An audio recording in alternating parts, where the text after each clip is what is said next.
So, we open on the Mitsugoshi Deluxe Hotel under a huge moon.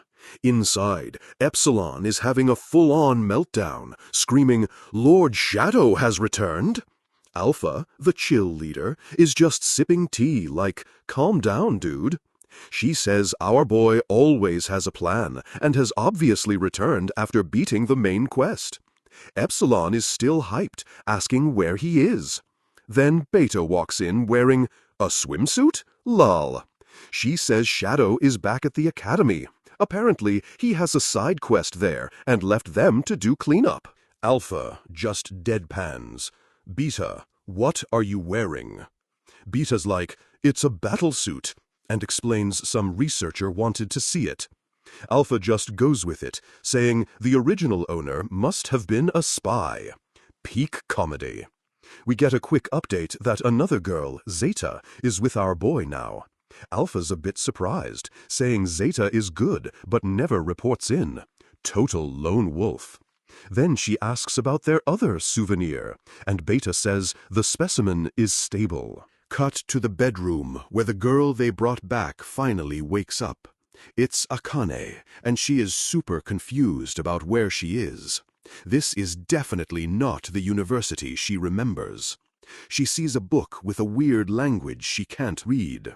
Then a memory hits her, and she realizes what happened. She remembers a dark figure smiling at her through all the chaos. Tears well up as she remembers it was him. "That was you, Minoru-kun, wasn't it?" She just starts sobbing, so happy that he's still alive. She clutches the sheets, feeling super guilty for everything she's done.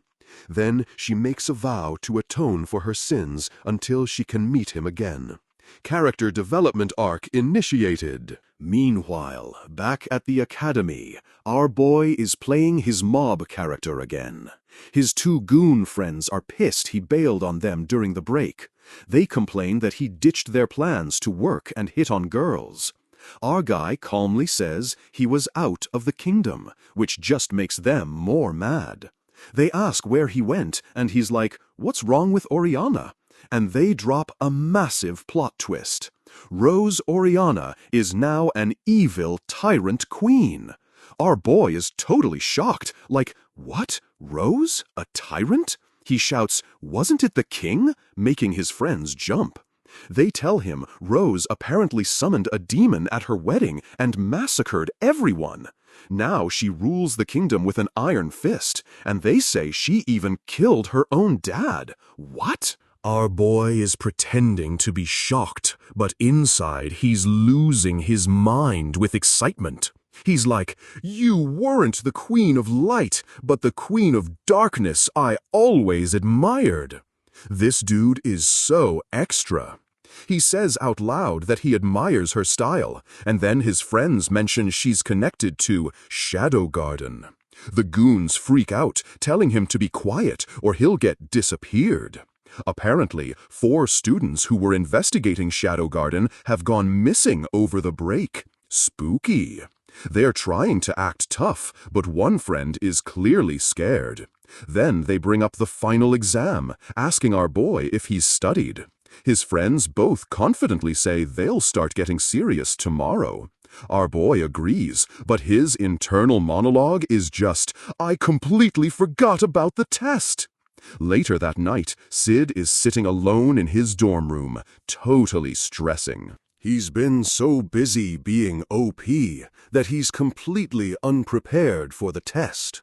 A mob character needs average scores, so he actually has to study. Damn. He realizes he's been messing around way too much lately.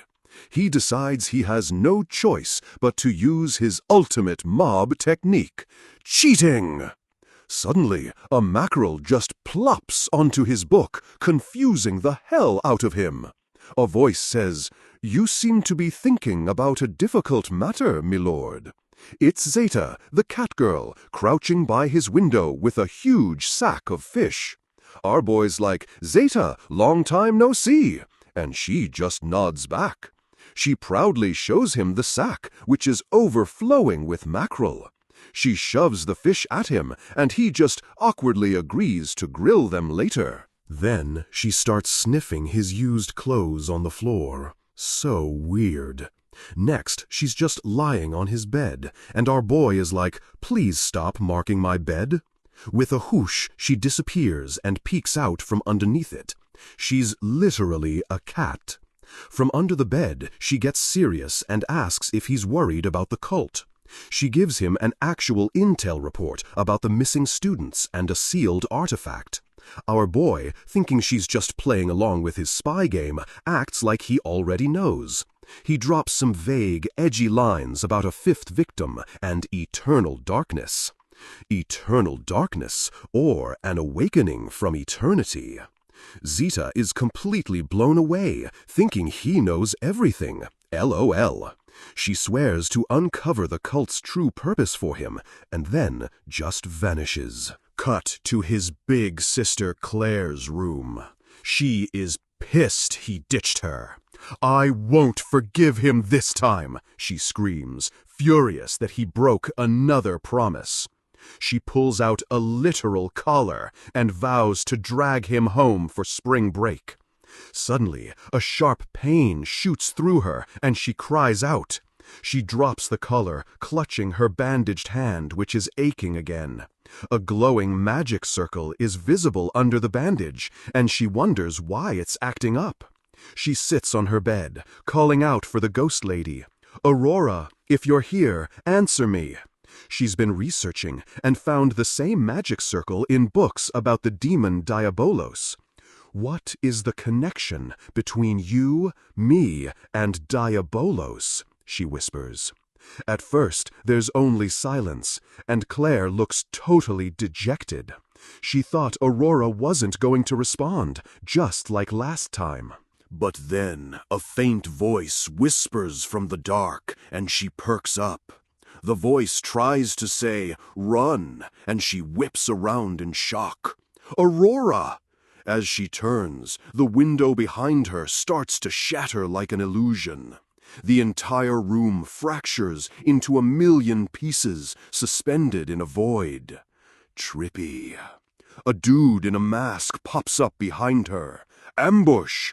But Claire just plunges her glowing hand right through his chest.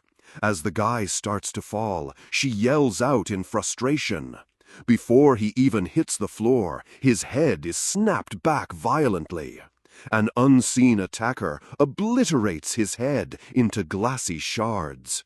The attacker's remains dissolve, and suddenly she's back in her normal room, totally stunned. She looks around, confused, because the room is perfectly fine now. She opens her door and steps out into the empty hallway. Looking out the window, she sees the academy is completely deserted, like a ghost town. The ghost lady, Aurora, appears behind her, saying, "That's why I told you to run." Claire gasps, turning around with a jolt. She immediately starts yelling at the ghost, "I knew it! You're here! Explain this to me!" She shoves her bandaged hand forward, demanding to know about the magic circle. Aurora just says, sorry, but she can't explain yet because he is protecting her. Claire is defiant, saying she doesn't need anyone to protect her. Aurora gives her this sad look, saying she's always been protected. Then her voice becomes super gentle. It's all right. He wants you to be safe. As she fades away, she says she owes him a big favor. So mysterious. Next day at school, the final exams are underway in a huge lecture hall. A super cute girl with cat ear accessories walks in and asks for Sid Kagano. His two friends immediately sell him out, practically shoving him towards her. It's Princess Alexia! Before our boy can react, she grabs him in a headlock. She drags him out into the hallway by his collar as he casually says hello. He asks if it's about more chopped up bodies, and she yells at him. She grabs his shirt, getting super serious, and tells him she has bad news. Leaning in close, she warns him to stay calm. Then she drops the bomb. Your older sister has been missing since yesterday. Alexia explains they only found a sturdy collar in Claire's room, so it was probably a kidnapping. Our boy's face is pure horror as he just screams, "My sister! Not again!" So, we're in Claire's empty room, where Alexia is dropping some major quest info. She explains Claire missed breakfast, and no one has seen her anywhere. Alexia brought our boy Sid to the scene, expecting some brotherly concern. Instead, he's just staring at the ceiling, completely spaced out. LOL. He snaps out of it, claiming he was just unconscious from the shock. Alexia links this to other students who have mysteriously gone missing from campus. Our guy plays it cool, saying his sister going AWOL is basically a feature. But then, Alexia spots a magic ceiling collar on the floor by the bed. She points out how weird it is for a student to have this. Then, she finds another clue, a suspicious-looking notebook on the desk. Our boy's eyes go wide as he sees what's inside the notebook. He grabs it, totally bugging out, and Alexia demands to know what's up. The pages are filled with cool magic circles and made-up ancient text. It hits him like a truck. This is absolutely a notebook of dark histories. He has a flashback to his own cringe notebook from back in the day. It all clicks. The bandages, the collar, the journey. His sister is a chuny. He clutches his head in second-hand embarrassment, and Alexia asks why he's freaking out. He calmly closes the book, his whole vibe shifting to a gentle smile.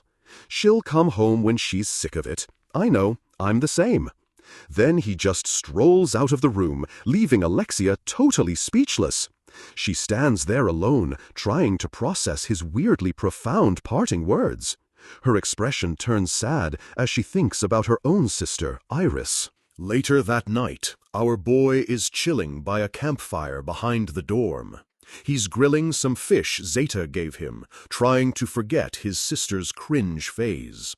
Suddenly, he hears a noise and looks over his shoulder just in time. It's Delta, the hyper dog girl, literally launching herself at him for a hug. She tackles him to the ground, a blur of pure chaotic energy. She starts bragging about hunting a jaguar, and our boy tries to quiet her down. She just gets louder, demanding praise for being a good girl. So much energy! He finally gets her to chill out, sitting beside her simplified cat form. But she gets right in his face, yelling Delta was being more quiet. He tries to calm her with head pats, and she mentions digging a hole.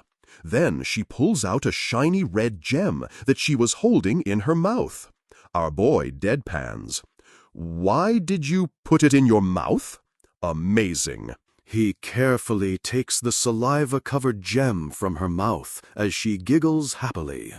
He holds it up to the light, realizing this thing is definitely not common. He praises her for the find, and she immediately asks for a reward. Her eyes lock onto the grilled mackerel in his hand, and she lunges for it. Before he can stop her, she's already chowing down on all the fish. He just sighs, saying she can have it as long as Zeta doesn't find out. Right on cue, Zeta appears, pointing an accusing finger at the fish thief. Delta just spits a fish in the air defiantly, starting an epic showdown. Zeta is pissed, yelling that she caught that mackerel for their master. Our boy tries to break it up, but they're already growling at each other. Zeta goes full rage mode, screaming at the stupid dog for stealing her gift. Delta fires right back, yelling that it's her reward from their boss. Their argument goes nuclear, and a massive energy blast erupts behind Sid. He gets launched into the sky, totally resigned to his fate. LMO. A flashback shows that these two have always been at each other's throats. Meanwhile, a mysterious figure watches the explosive fight from a nearby rooftop. Back in the now destroyed woods, Delta is in her combat suit, looking for Zeta. She scans the trees, wondering if the bitch cat actually ran away. But Zeta's voice cuts through the dark, saying it's time for some disciplining. Delta instantly dodges a lightning-fast, unseen attack that whizzes past her head. She tracks her opponent's movements with a sharp, focused gaze. Zeta attacks from above, but Delta drops to all fours, avoiding the blow. The whole area turns into a danger zone as sharp crystals erupt from the ground. Delta flips through the air, dodging the projectiles like a total pro. Landing safely, she roars into the empty woods, demanding Zeta show herself. Up in the air, Sid is spectating the fight with expert commentary.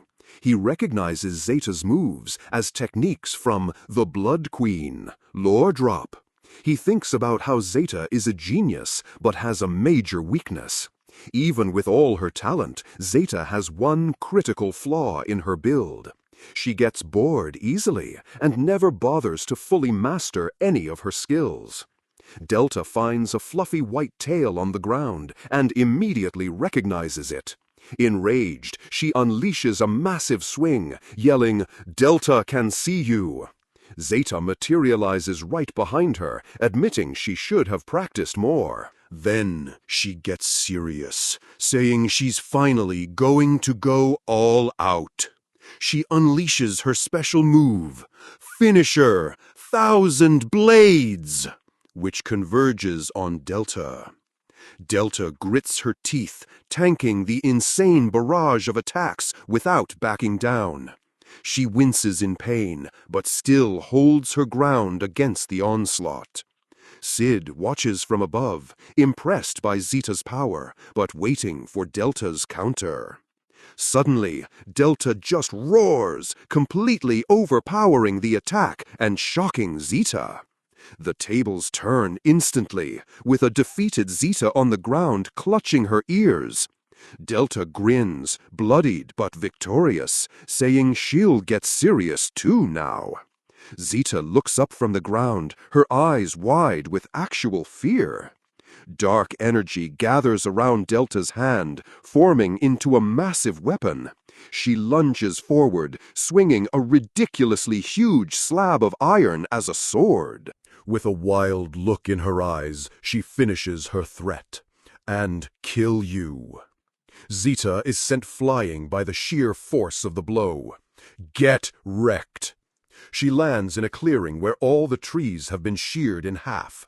Zeta yells in disbelief, calling Delta's power pure idiot strength. So salty. Sid narrates their epic clash, calling Delta's weapon the Iron Slab. He muses that their fights always get interrupted before there's a real winner. This time, he wonders how this awesome boss battle is going to end. But right as Delta closes in, Zeta just gets bored and bails. She just flies off into the sky, leaving Delta shouting after her. Classic. Sid sighs, but then he spots someone else entering the destroyed area. It's Alexia, so he dips out, smirking about his chaotic day. Scene change. To Alexia running through the woods with her guards trailing behind her. She ignores their warnings, determined to find the source of the magic explosion. She yells that the night's investigation has been sloppy, and she won't wait around. Alexia is convinced that something big is happening behind the scenes. She finally arrives at the source, pointing forward with a shout. The whole group stares in shock at a massive clearing where the forest once stood. The air is thick with magic, and one of the guards is freaking out. Alexia kneels down, finding fresh blood and new gashes on the ground. She declares that powerful individuals were fighting here, confirming her suspicions. Suddenly, one of her guards points up at the sky in total terror. Alexia looks up, and her eyes go wide with pure shock. Floating in the moonlight is a hooded figure she instantly recognizes. Shadow!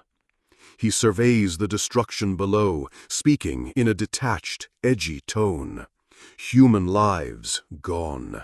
But do these lives mean anything to the world at all? Her guards try to pull her back, but she shoves them off and confronts him. She glares up at him, vowing to catch whoever is responsible for this mess. In an instant, Shadow is on the ground in front of her. OP much? He has her own sword pressed against her throat before she can even blink. He continues his cryptic speech about the worlds of light and dark. It is time. They have started moving, he says, his coat swirling ominously. Alexia demands to know who they are, but he starts to fade away. She screams for her guards to capture him, but it's already too late. When she turns around, all 3 of her guards are unconscious on the ground. Alexia is just stunned by the massive power gap between them.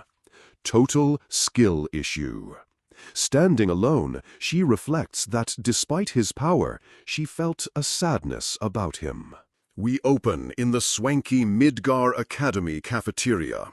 Suddenly, we get a flashback of this dude Hyro absolutely losing it. Turns out, our boy Sid casually flipped a coin to fleece his friends in poker.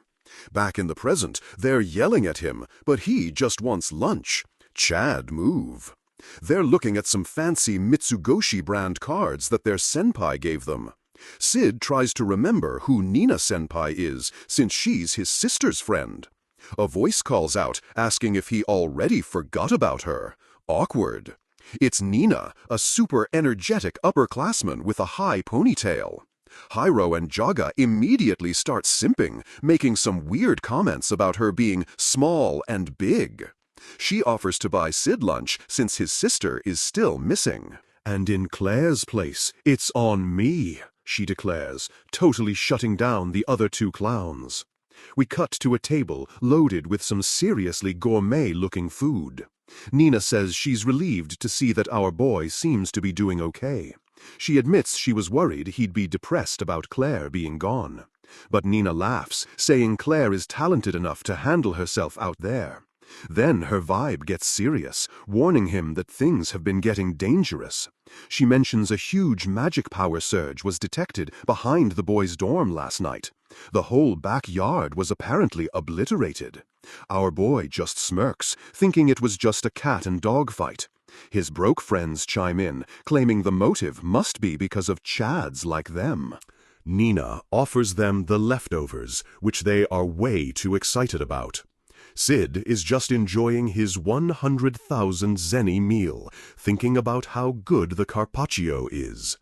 But under the table, a tiny cat girl is literally drooling while staring at him. LOL. It's Zita, trying to give a report but getting distracted by his food. He thinks she's just role-playing to hide her hunger. Amazing. He casually lowers a plate for her under the table, saying he knows. Playing along, he says some cryptic BS about a guy who's been poking around. Zita starts nomming on the food, saying she'll return to lurking in the shadows. He asks where Delta is, and Zita says she left that psycho near the sea.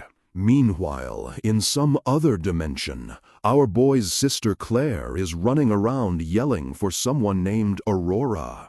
A voice tells her to chill while she opens a portal back to her world. Claire starts complaining that her own magic power is pretty high compared to some other students. Flex. Then she whines about how empty and lonely this world is.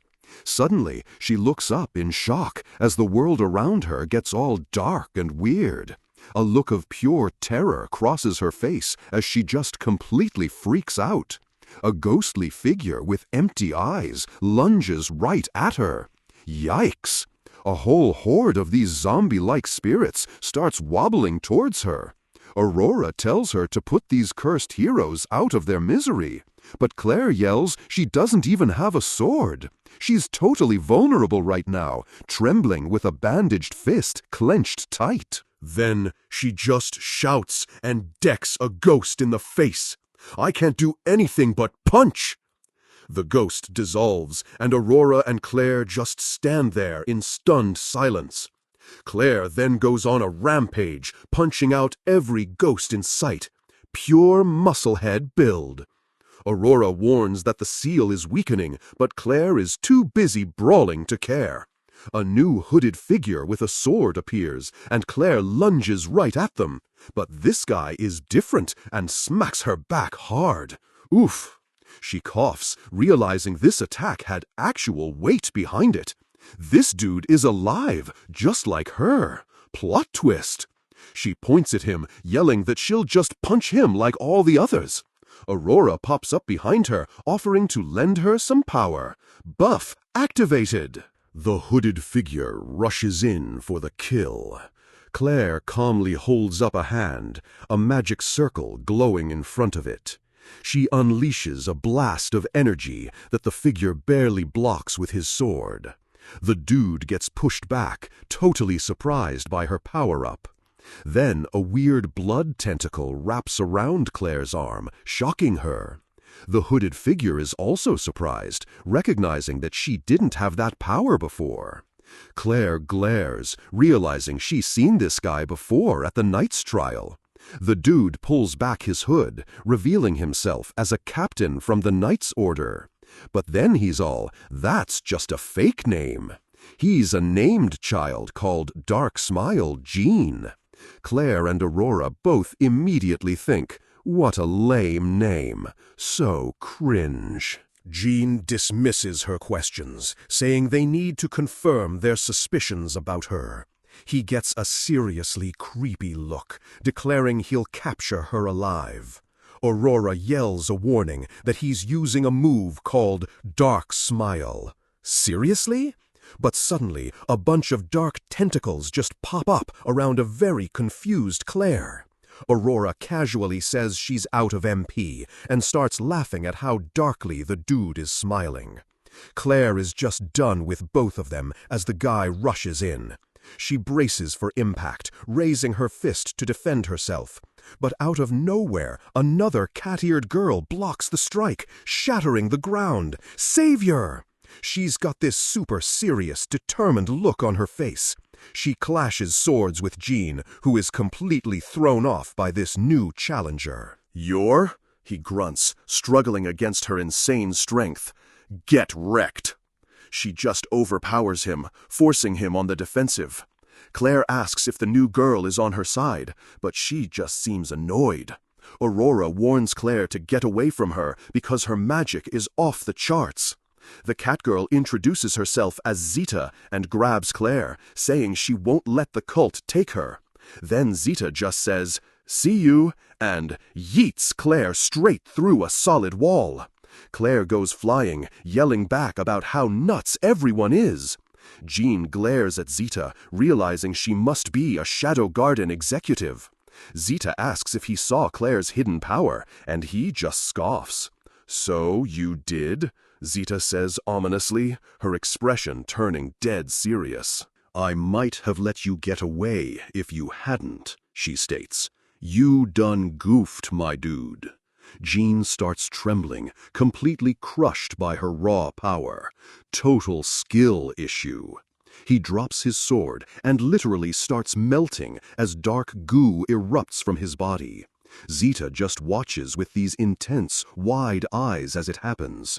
In the end, there's just a massive black splatter on the wall where Jean used to be. She flexes a little, proud of her new skill. Dark Smile is now Dark Matter. As she powers down, another woman's voice praises her incredible power. It's Victoria, another member, and they confirm that Aurora is inside Claire. Ziza gives new orders. Tell her that we're changing to Plan C. Victoria gets all reverent, saying their master, Shadow, really knows everything. Cut to a lecture hall where our boy Sid is totally bombing a pop quiz. He knows that failing means a weekend full of review homework, which is a major pain.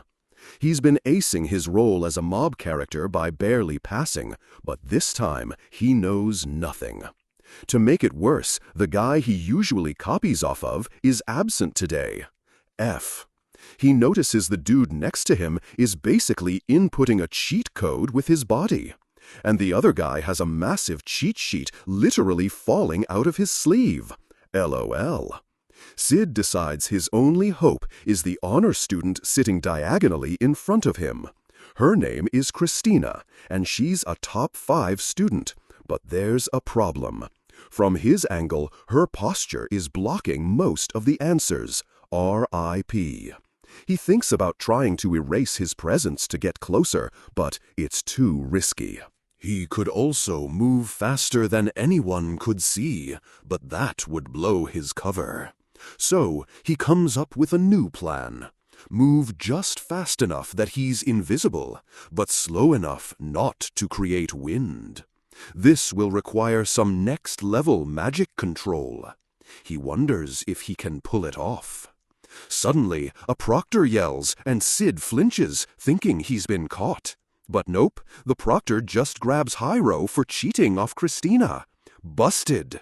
As he gets dragged away screaming, Sid just watches, completely deadpan. Then the proctor shouts again, making Sid jump. This time, he nabs Jaga, whose cheat sheets are dangling for everyone to see. Double busted! Sid winces as both his friends get hauled out of the room. He notes that Christina is looking at them like they're actual garbage. But Jaga seems to be enjoying the attention, which is just weird. With the heat on, Sid stands up, more determined than ever. It's now or never. If he gives up here, his whole mob character persona is ruined. He grips his pen, which starts crackling with energy. He will definitely cheat on this quiz. He strikes a dramatic pose, ready to unleash his ultimate mob fu phantom skill. A crack appears in a black panel. It's happening! And then his sister Claire just crashes through the ceiling, falling right towards him. A hand appears right in his face, stopping him mid-pose. Perfect timing. The entire class just stares, completely stunned by the chaos. Claire kneels next to his desk, looking super distressed and talking to someone who isn't there. She grabs Sid, shaking him and demanding answers about some hidden power. The proctor walks over, annoyed, telling Claire this isn't even her class. She realizes her mistake and gets super flustered. Whoops! She gives an embarrassed little tee-hee and sticks her tongue out. Then she grabs Sid and makes a run for it, with the proctor yelling after them. Sid is just left standing there, processing the absolute chuny meltdown he just witnessed. But hey, thanks to the chaos, he was able to copy the answers. Mission accomplished. Later, in a hallway, Claire is dying of second-hand embarrassment. She can't believe she landed in her little brother's class of all places. She blames the whole thing on the ghost lady, Aurora, floating next to her. Aurora just asks where she heard the name Witch of Disaster. As Claire argues with the ghost, another voice cuts her off. A blonde girl with twin tails drapes an arm over her shoulder, asking smoothly, "Care to fill me in?" So, Princess Alexia is grilling Claire about the Witch of Calamity. But Claire is having none of it, basically telling her to buzz off. She straight up says she can't trust the princess. Then Claire just loses it, slamming her hand down and yelling. She calls Alexia a trashy princess who messed with our boy Sid.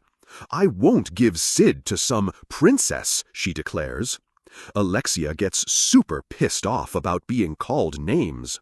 She snaps back that the siblings have the exact same rude attitude.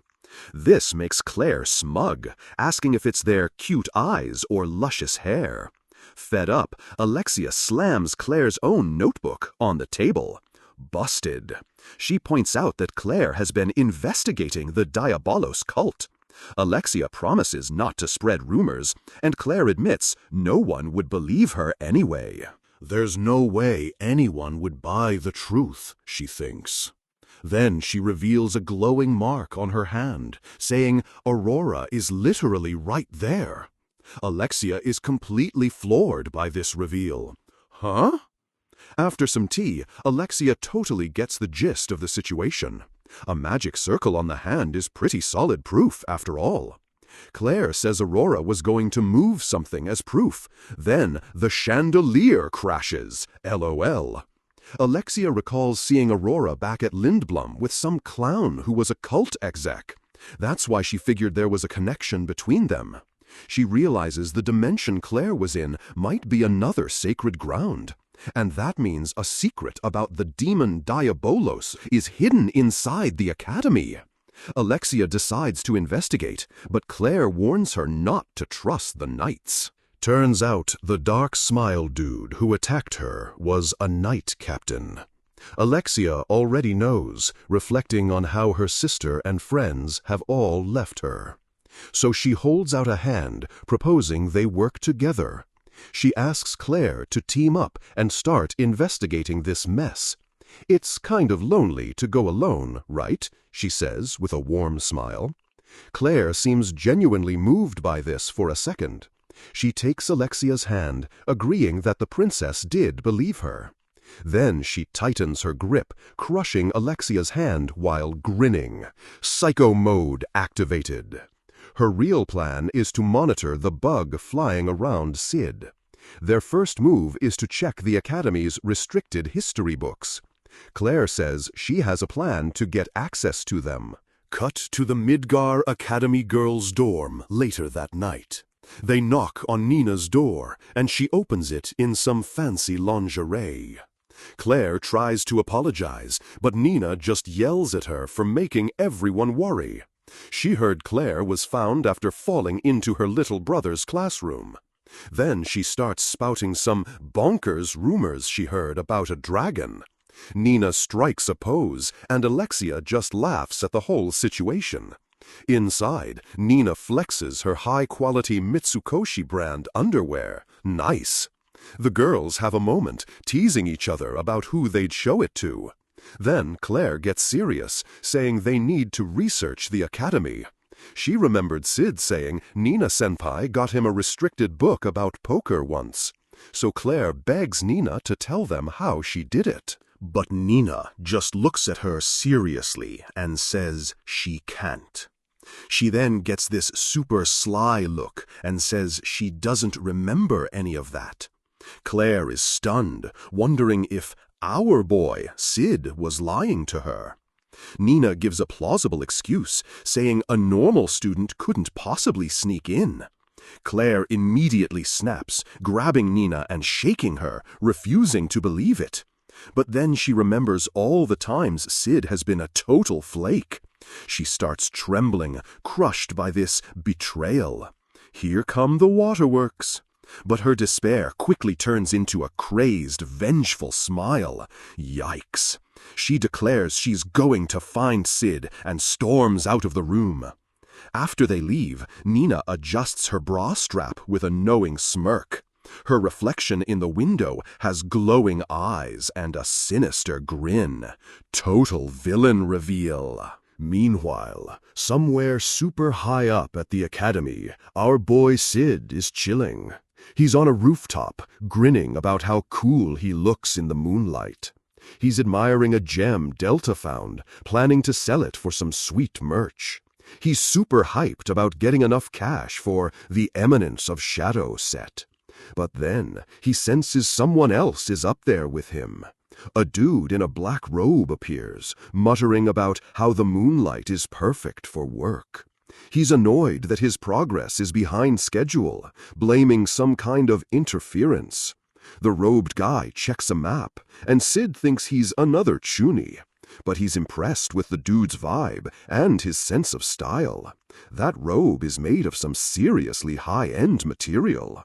Definitely a stylish thief. Sid figures the guy is here to steal some of the Academy's precious artifacts. Sid casually says hi, and the thief absolutely freaks out. The dude is suspicious, but Sid just says he's an ordinary student on a stroll. The thief doesn't buy it and decides to just kill him. Zero chill. He swings a massive scythe, but Sid casually leans back and dodges it. The guy is completely shocked that a student dodged his attack so easily. Sid tries to tell him he's got the wrong person and won't get in his way. The man, Dark Spider, thinks Sid is from the Knights Special Battalion. He assumes Sid is the one who killed Dark Smile, and that's why he was sent. Sid has no clue what he's talking about as the dude lunges again. But this time, Sid stops the scythe's blade with his bare hand. Flex. Dark Spider smirks for a second before realizing something is very wrong. Sid's hand is completely fine, and it's covered in a black claw-like substance. The dude starts trembling as he recognizes the black slime mold equipment. He finally realizes he's up against a member of Shadow Garden. Sid feigns disappointment, saying it's a shame they couldn't get along. Then he brutally stabs Dark Spider straight through the chest. Get wrecked. The dude coughs up blood, completely stunned by this insane level of power. He dies muttering an apology to someone named Fenrir-sama. His body goes limp and starts to fall off the roof.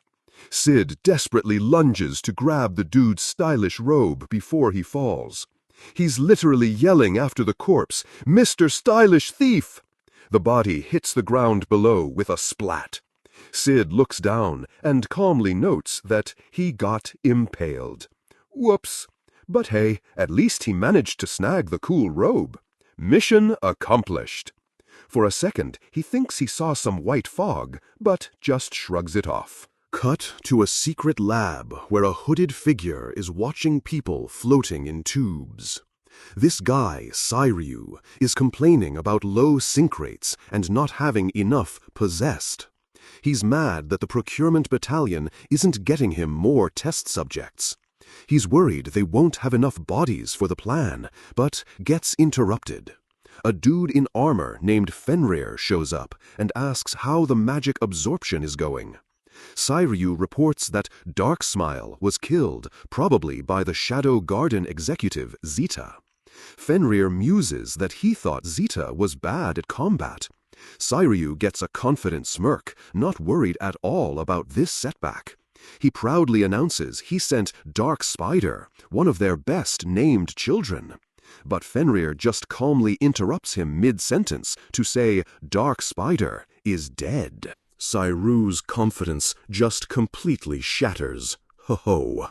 Fenrir presses him, asking what's delayed now that Shadow Garden is working so fast. It turns out Shadow Garden has already discovered the dormant ruin near the academy. Fenrir orders Cyryu to go into the field himself next time. He's already prepared a position for him at the academy, but Cyryu is terrified. An unseen power swirls around him, shutting him up real quick. Trembling, he quickly agrees to get the next bodies for the experiment. His new targets are Claire Kagano and Alexia Midgar. Uh-oh. Fenrir notes that his faction has been managing the Midgar kingdom for a long time. This dude is the 5th seat of the Knights of Rounds, and he's ready to go rough. So, our boy Sid is trying to have a nice morning for once. He's feeling great because he scored a super sweet new robe for free. He decides to head to school early, enjoying the change of pace. And his morning is immediately and totally ruined.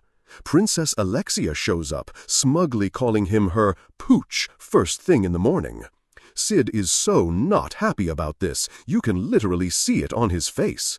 He tries to make a run for it, saying a quick bye, but she just instinctively chases him down like some kind of beast. Getting frustrated, Alexia gets a bonkers idea and pulls out some coins. She throws the gold at him, shouting, "Pooch, stay!" Lol. Our boy's body moves on its own, and now he's on his knees scooping up the cash. But then Alexia notices something happening nearby. Sid stands up with his loot just as a huge crowd of students gathers. Some dude with reddish hair comes over to say hi to the princess. He recognizes our boy, introducing himself as Isaac. Apparently, Isaac is in Sid's class, but he was absent yesterday. Sid complains about the test, but Isaac has no clue what he's talking about. He says he had some business, which is why he's surprised by the commotion. Turns out the Knights are here, so school is cancelled for the day. Isaac points to the center of the crowd, warning them it's not pretty. And get this, Mr. Stylish Thief's corpse is impaled on a freaking statue. All the students are murmuring about how horrible and cruel it is. Alexia is completely shocked, but Sid just casually remembers the dude falling off the roof. Isaac thinks this is connected to another incident, but Sid is sure it's just a thief. Alexia disagrees, saying this is the work of a cold-blooded criminal. Still a thief. As he's thinking, someone bumps into him, making him drop all his coins. He immediately dives for his money, yelling in frustration. But then a chain clanks as it's thrown right around his neck. A girl with a psycho grin yanks him back, saying she's finally caught him. It's his older sister, Claire, and she has not seen him since winter vacation. Sid is shocked, calling her a pain. Nissan. Claire just pats his head, saying he needs this collar so he won't run away. Dogs need to be leashed, she says with a sweet, terrifying smile. Sid is just standing there looking annoyed, while Alexia watches with a weird smile. As he's dragged off, he remembers his friend's reactions. Stick was mortified, and Potato was envious of the leash? Dude! Cut to a quiet room where Claire is literally strangling our boy on the floor. She's screaming at him for breaking his promises and lying to her. Sid calmly asks which lie she's talking about, which just makes her rage harder. Of course, it's about whatever he supposedly said about Nina.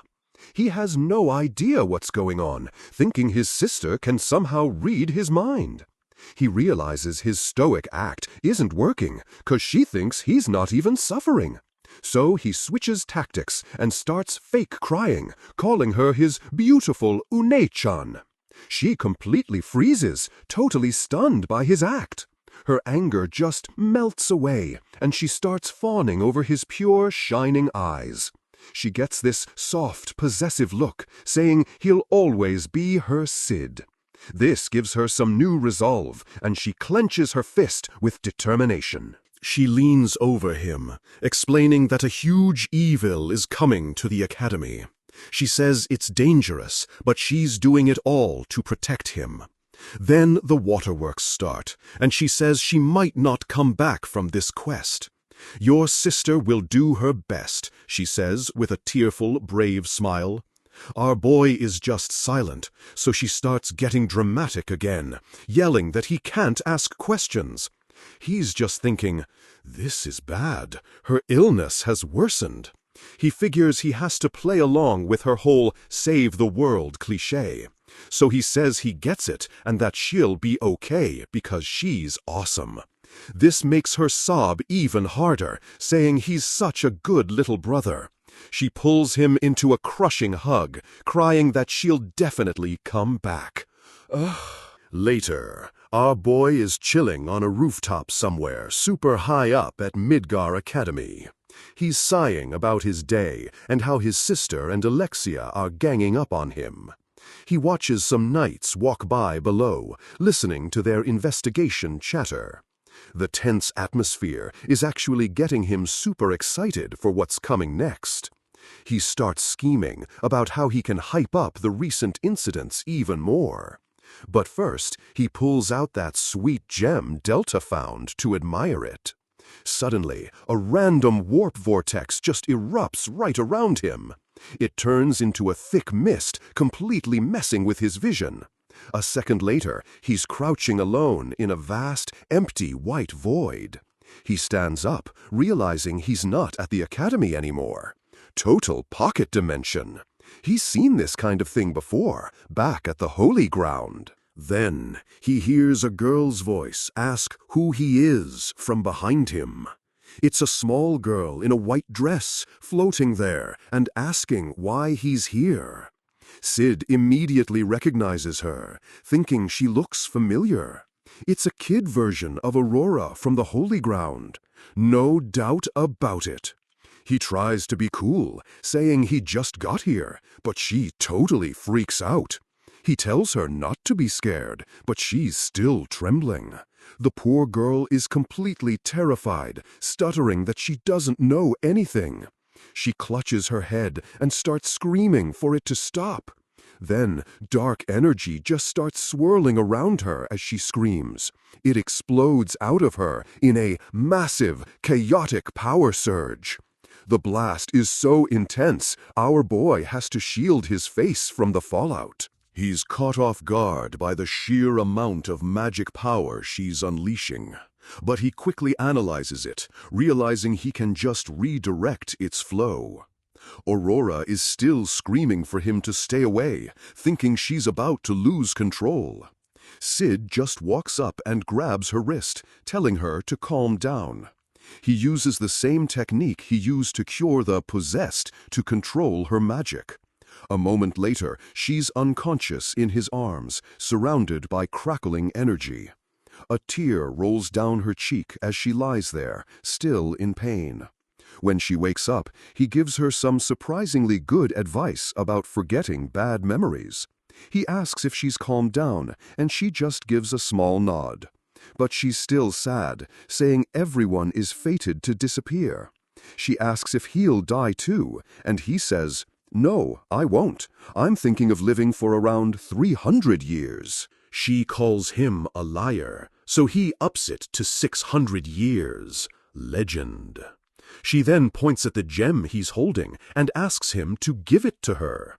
He lets her touch the gem, and she says it feels warm. Just then, some dude starts shouting from off-panel, looking for someone.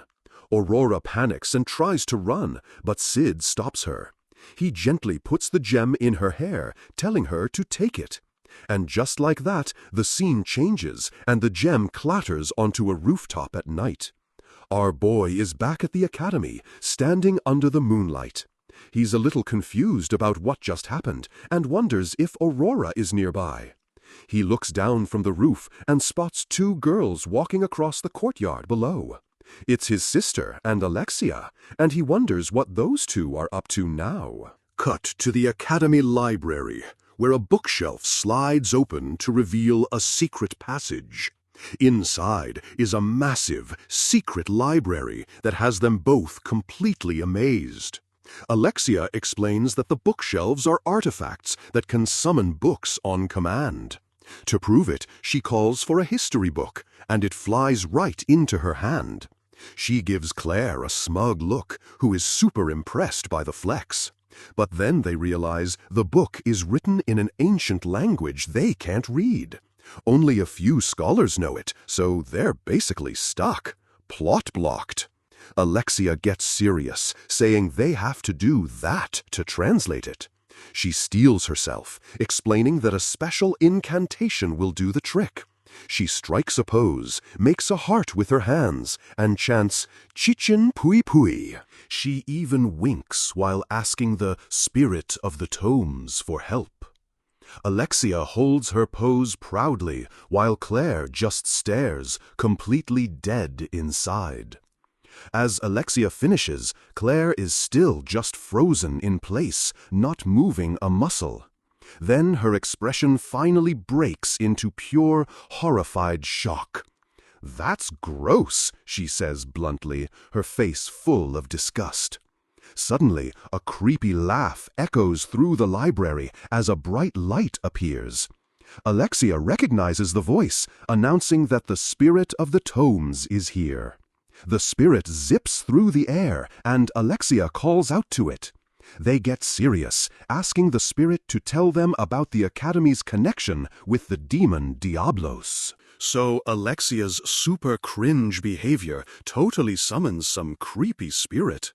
Claire is just staring into the darkness like, "Spirit of the what now?" This disembodied voice is like, "Sorry, can't translate yet, dufufu." He says the black-haired girl has to do the chant too. Gotta pay for the service. Claire is horrified, shouting, "I'd rather die." Alexia insists learning the truth requires personal sacrifice. But Claire wants to just burn the whole place down. The spirit gets bored and threatens to leave, so Alexia panics. She plays her trump card. It's all to protect your brother. And boom, it's super effective. Claire gets this look of pure determination for her boy Sid. She's decided she has to do it, or she could never face him. So, with a huge blush, she strikes the pose and chants, "Chin chin pui pui." The silence that follows is so awkward, you could literally hear a pin drop. The spirit gives her a passable score, but Claire is so over this dude. Anyway, time for the lore drop. It's about this demon named Diabolos. Long ago, a hero fought him and chopped off his right arm. And get this, that arm is sealed somewhere inside the academy. Plot twist. The book doesn't give the exact location, just that it's in some ruins underground. The girls connect the dots. The cult wants to find the arm. They're kidnapping students to gather enough magic power to break the seal. Alexia knows she has to show this book to her sister. Apparently, her older sis just blew her off about the whole thing. She literally disappeared right after the last big incident. Typical. But now, Alexia has hard proof. The spirit cheers her on. She immediately tells the disgusting fatso to shut up. LOL. With the quest info secured, they decide it's time to dip. But as they turn to leave, they realize they're not alone. A voice from the shadows tells them, "You will be going nowhere." Uh-oh, boss music! The head librarian, Sairyu, steps out looking super menacing. Claire's first idea is to get rid of the body, which is a choice. Alexia tries to talk their way out of it, but he's not having it. He grins and says, "Let's have a long chat." Suddenly, the entire library starts shattering around them like broken glass. This is just like when I was attacked, Claire realizes. It's a trap. A thick, sweet-smelling fog starts rolling in, making it hard to see anything. The girls immediately go back to back, dropping the book to get ready for a fight. They're completely surrounded by cloaked dudes with swords. Minion spam! They count 7 goons who are definitely not here for a friendly chat. One of them lunges right at Claire, who just gasps. She easily ducks under his blade like a pro. Then she delivers a massive kick, knocking the sword right out of his hand. She snatches the sword out of the air. Total anime moment. In one smooth motion, she's ready to fight with the dude's own weapon. She yells, "Alexia!" and tosses the sword over to her. Alexia catches it easily, her expression now dead serious. Party up! Claire is feeling it, shouting, "I'll deal with most of them." She tells Alexia to focus on the librarian, who's already mid-swing. Alexia braces herself as Sairyu's massive blade comes crashing down. With a loud clang, she blocks the hit and sparks fly everywhere. Straining, she yells, "I thought the pen was mightier than the sword?" He just sneers back that in the real world they use swords. Their blades clash over and over in a furious exchange. Then Sairyu jumps back, looking genuinely surprised at Alexia's skill. He notes that her technique has leveled up a lot since he last saw her. His gaze then shifts over to Claire, and his jaw just drops. In that short time, she has already wrecked all 7 dudes. They're all down. He notices some weird power coming off her, but she just glares back. The girls stand together, totally confident. 2 on 1, the odds aren't in your favor. But he just calls them naive, and suddenly Alexia collapses to one knee. What? He holds up a vial. That sweet smell was a drug to seal their magic. He used a debuff. As he monologues, a loud blam echoes from off-panel. A huge blade just slams down out of nowhere. Alexia and Claire jump up, totally freaked out by the massive sword that just appeared. Nearby, the librarian Sairyu is just staring into the shadows. "I knew you'd show up." And there he is, our boy, Shadow, kneeling like a total badass. Sairyu knows exactly who this is and just says his name, Shadow. Claire connects the dots, finally, exclaiming, "Shadow! So the librarian is with the cult!" Our boy just slightly turns his head, staying cool as always. Inside his head, though, it's a totally different story. He thinks the librarian is some creep into his sister and Alexia. He stands up, ready to throw down. "What disgusting interests, Mr. Librarian," he says with total disdain. Seiryu is completely shocked by this random accusation. But then this dude just rolls with it, smirking like a villain. "Are you saying you've seen through everything?" He gets super dramatic, saying he's lived a shameful life and fighting Shadow is a fitting end. "Then it would have been worth living that shameful existence," he monologues while posing. He spreads his arms wide, ready for a boss fight. "In truth, I've always wanted to meet you, Shadow Garden." He then lunges forward, screaming, "There is no greater honor!" Shadow just casually raises his sword to block the hit. Alexia is watching this whole exchange with a look of pure, unadulterated WTF on her face. Their swords meet with a massive clang, and sparks just fly everywhere. They're locked in a power struggle, grinding their blades together. Shadow then zips under another one of Seiryu's huge swings with insane speed. Claire is totally lost. What are they doing? They keep missing. Alexia corrects her, glued to the fight. No, Shadow has the overwhelming advantage. She explains that our boy is literally reading and mirroring every single one of the librarian's moves. Seiryu actually smiles. "I have been waiting for this, someone who can bring me deliverance." As the girls watch, cracks start to spread all over the librarian's sword. "I'm glad I was able to meet you at the end," he says. A dark energy erupts from his chest, shattering the wall behind him. This was a fitting end. But Shadow, ever the good sport, just says, "No, that was a great battle." Our boy stands over the fallen librarian, looking epic. From off-panel he says, "You simply met your match." Claire is totally impressed. "So that's how Shadow fights." Alexia adds that the librarian was actually pretty strong. "He was just no match for him," she says, noting Shadow's attacks had a certain kind of beauty. She's a fan now. Cut to a flashback. Alexia asks the wounded librarian, "You were once a spellblade, weren't you?" Seiryu admits its ancient history, saying his arrogance was his downfall. He clutches a nasty scar on his arm, complaining he should have used a lighter sword. Alexia just cuts to the chase. "Who did this to you?" Deeper flashback. A younger Seiryu gets totally wrecked by a shadowy figure named Fenrir, who took both his arms. Oof. Then he saw a bunch of captive kids, which pushed him to join the dark side. Back in the library, Claire is shocked. "Wait, Fenrir? As in the fairy tales?" The librarian confirms. "He isn't a fairy tale. He's very real."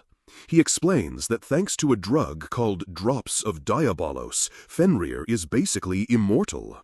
The drug is made from Diabolos's cells, and only 12 pills can be made a year. Limited edition buffs. Claire remembers hearing about this, but the effects only last for a year? Seiryu confirms the dude needs to take it constantly to stay immortal. For some reason, the cult's cell collection has been nerfed lately, so now they're just trying to resurrect Diabolos. If they revive him, their only problem is Shadow Garden, and then they can take over the world. He coughs up blood, revealing they took his wife hostage. So, falling at the hands of Shadow Garden is the only just end for me. He believes Shadow Garden will end the cult's tyranny and usher in a new era. Lying on the floor, he tries to get out one last piece of intel about the cult. Snap back to the present. Alexia is desperately shaking him. Out with it, and I will ensure you can go without any regrets. She keeps pressing him for info on Fenrir and the cult's hideouts. Claire gently puts a hand on her shoulder. That's enough, Alexia.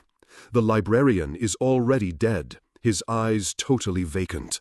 Claire gets all philosophical, thinking Shadow knew this guy was just another victim who wanted out. Meanwhile, in a creepy cult lab, a cat girl named Zita is checking things out.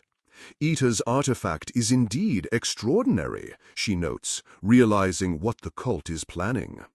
A subordinate runs up to report that Shadow escorted the girls to safety. Zita immediately corrects him. Remember that's Claire Sama to you. The dude quickly apologizes. Lol. The subordinate asks what their next move is, since the Fenrir faction is now cornered. Zita just says, "Our business here is finished. I've found the gate that seals the right arm." She even had a little chat with the spirit of the hero who sealed it. She looks quite similar to me.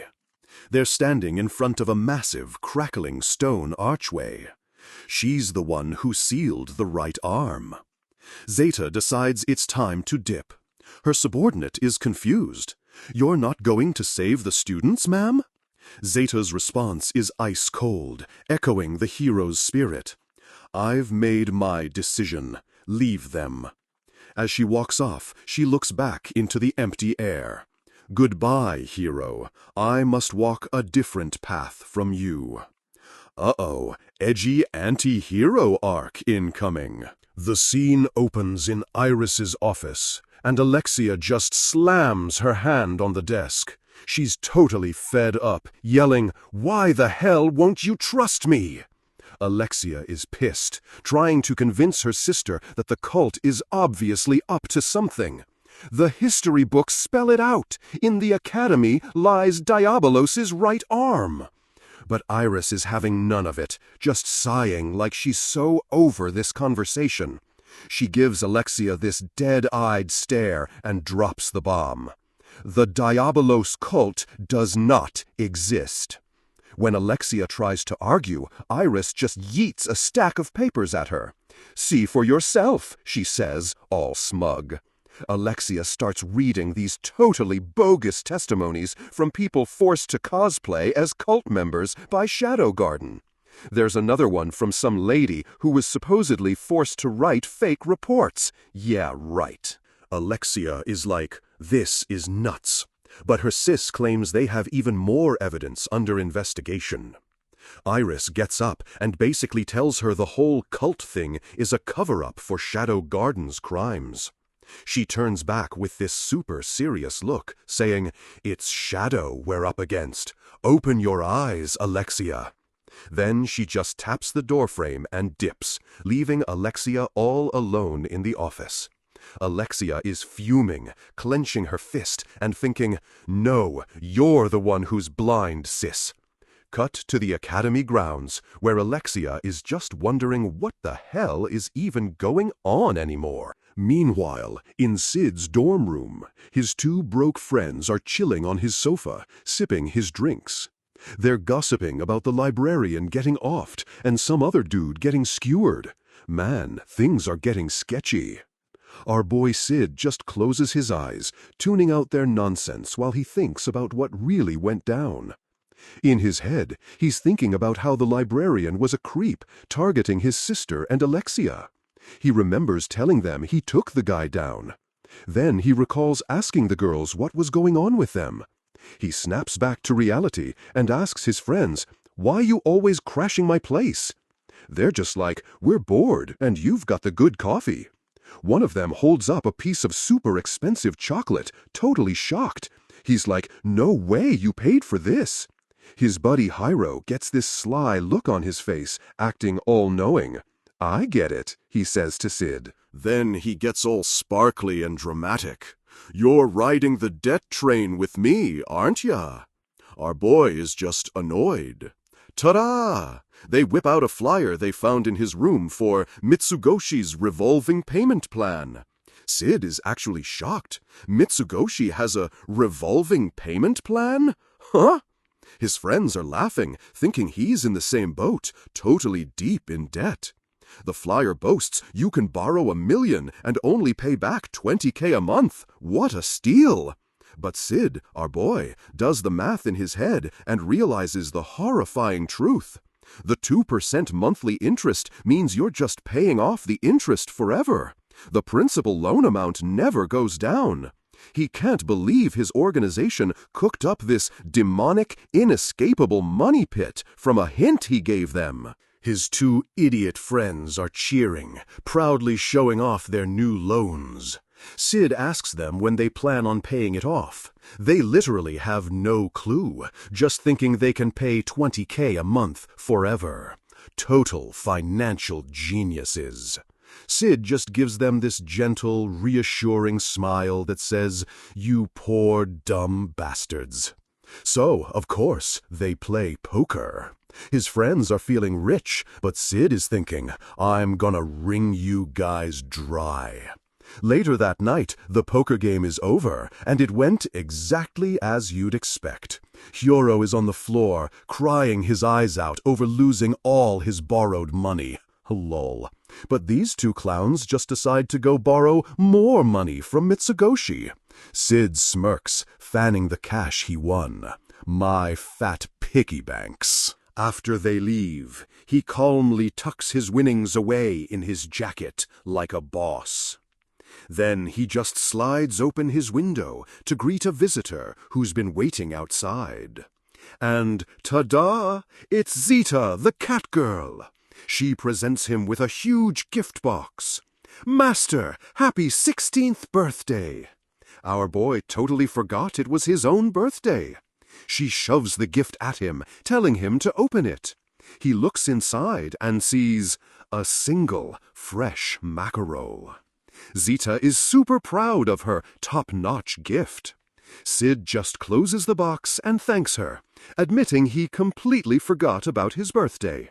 He grabs a glass of wine and gets all emo by the window, saying he hates birthdays because they remind him he's gonna die. He goes on this whole edgelord monologue about his 600-year game plan and how he needs to be immortal to achieve his goals. Zeta listens intently, then gets down to business. "I've come to confirm something important with you today."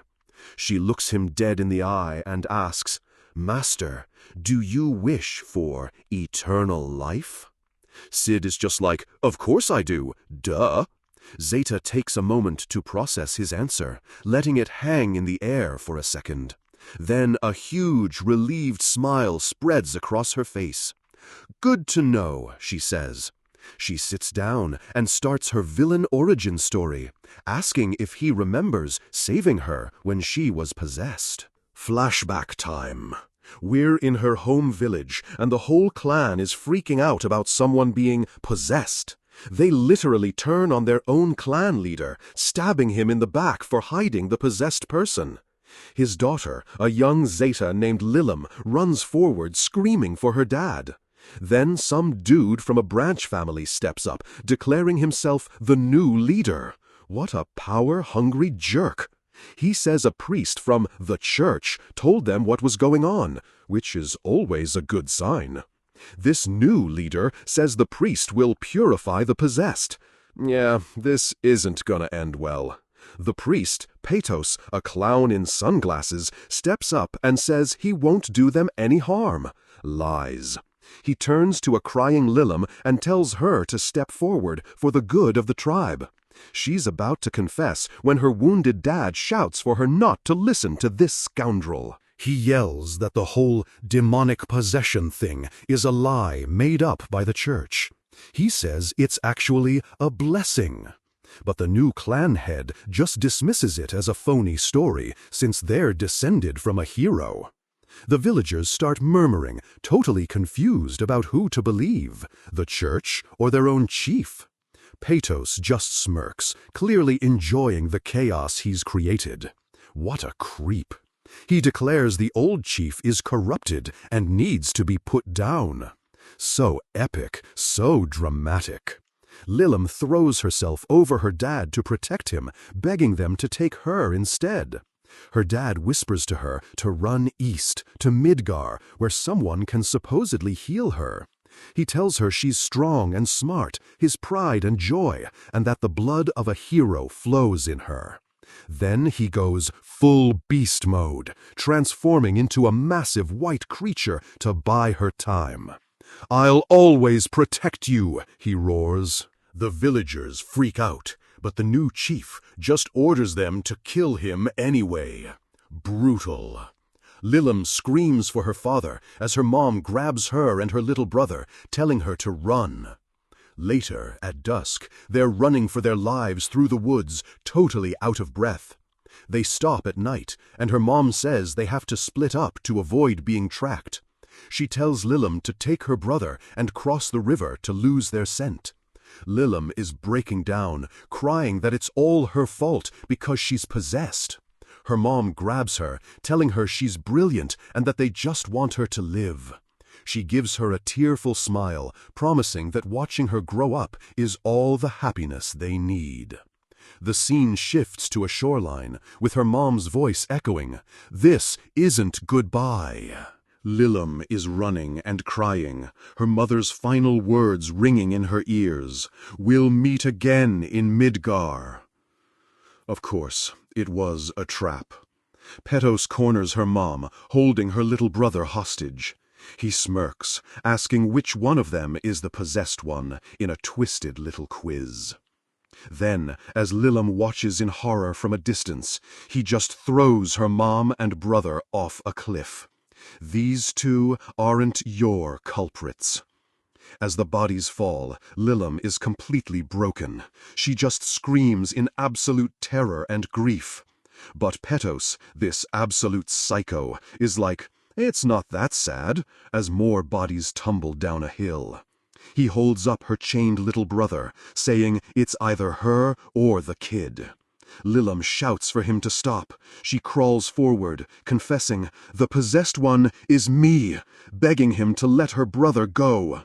Petos just looks down at her, and you can tell he's enjoying this way too much. "Well then," he says, and with a single slash, he kills her brother anyway. "Guess we don't need this anymore." Lilim is just frozen, splattered with blood. Petos orders his goons to tie her up and take her away. He tells them she's valuable, so they better not lose her. What a monster! Later that night, a wagon is traveling down a dark road, carrying its tragic cargo. Lilim is chained in the back, trembling with pure rage. "I'll kill every last one." She's whispering that she needs power, believing none of this would have happened if she was stronger. And then a voice echoes in her mind. "So you want power? Oh, it's happening." Lilim looks around the dark cart, wondering who's there. Suddenly, a cloaked figure just swooshes into existence in front of her.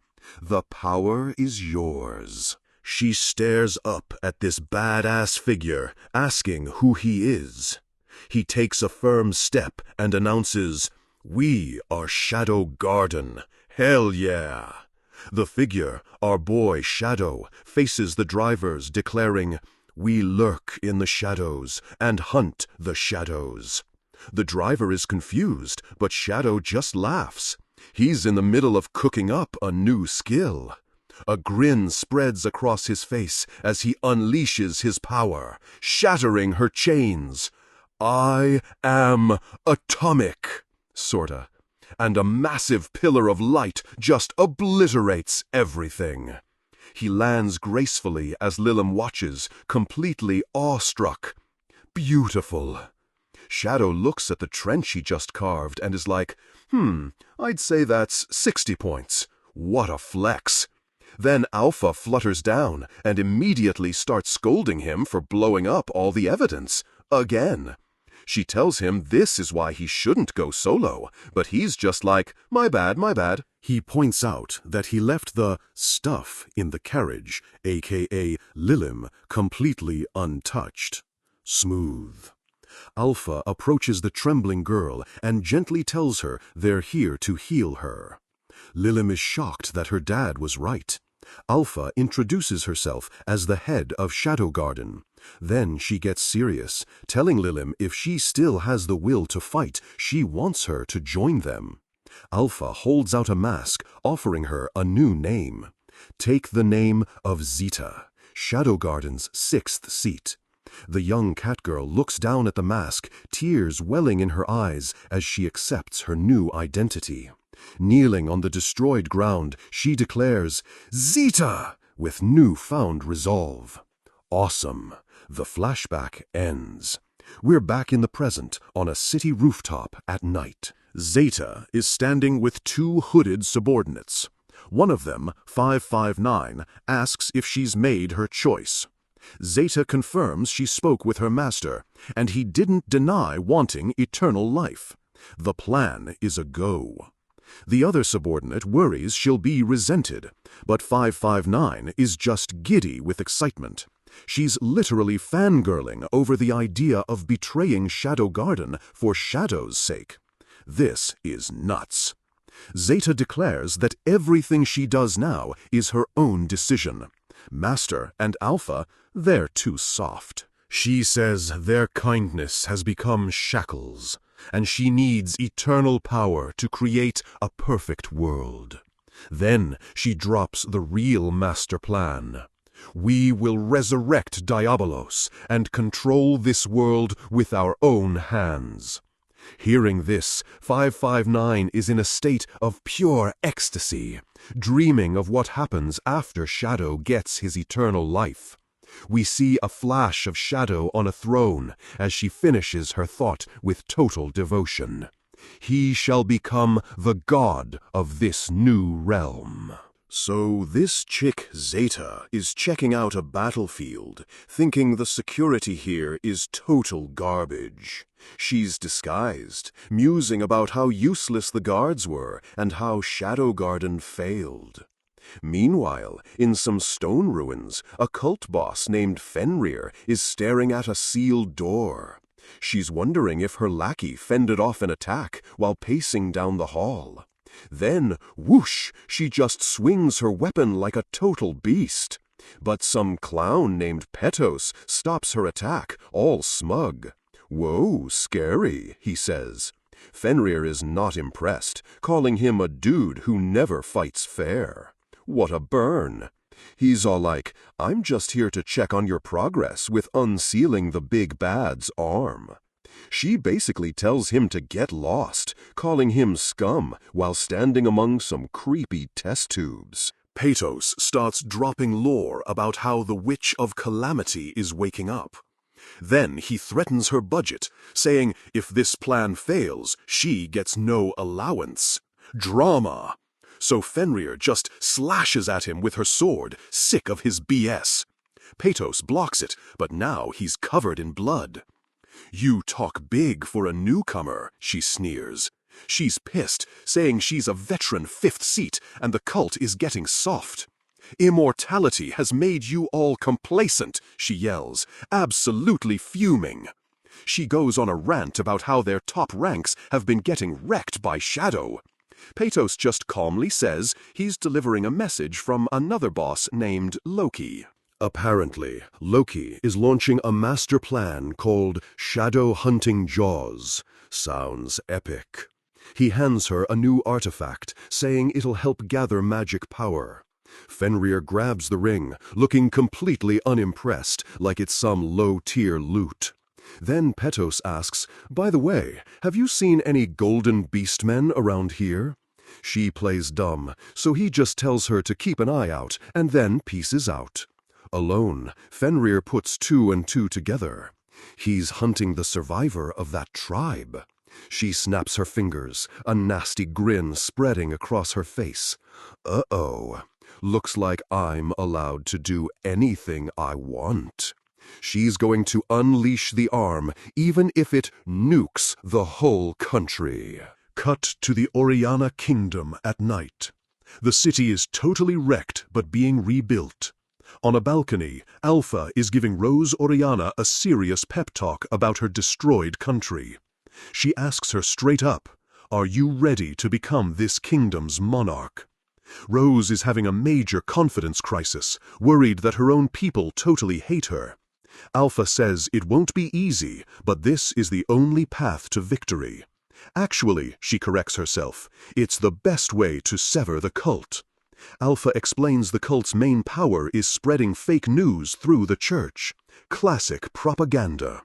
She warns that they'll turn the believers into a mob to hunt them down. Even if kingdoms fall, religion is basically a permanent debuff on the world.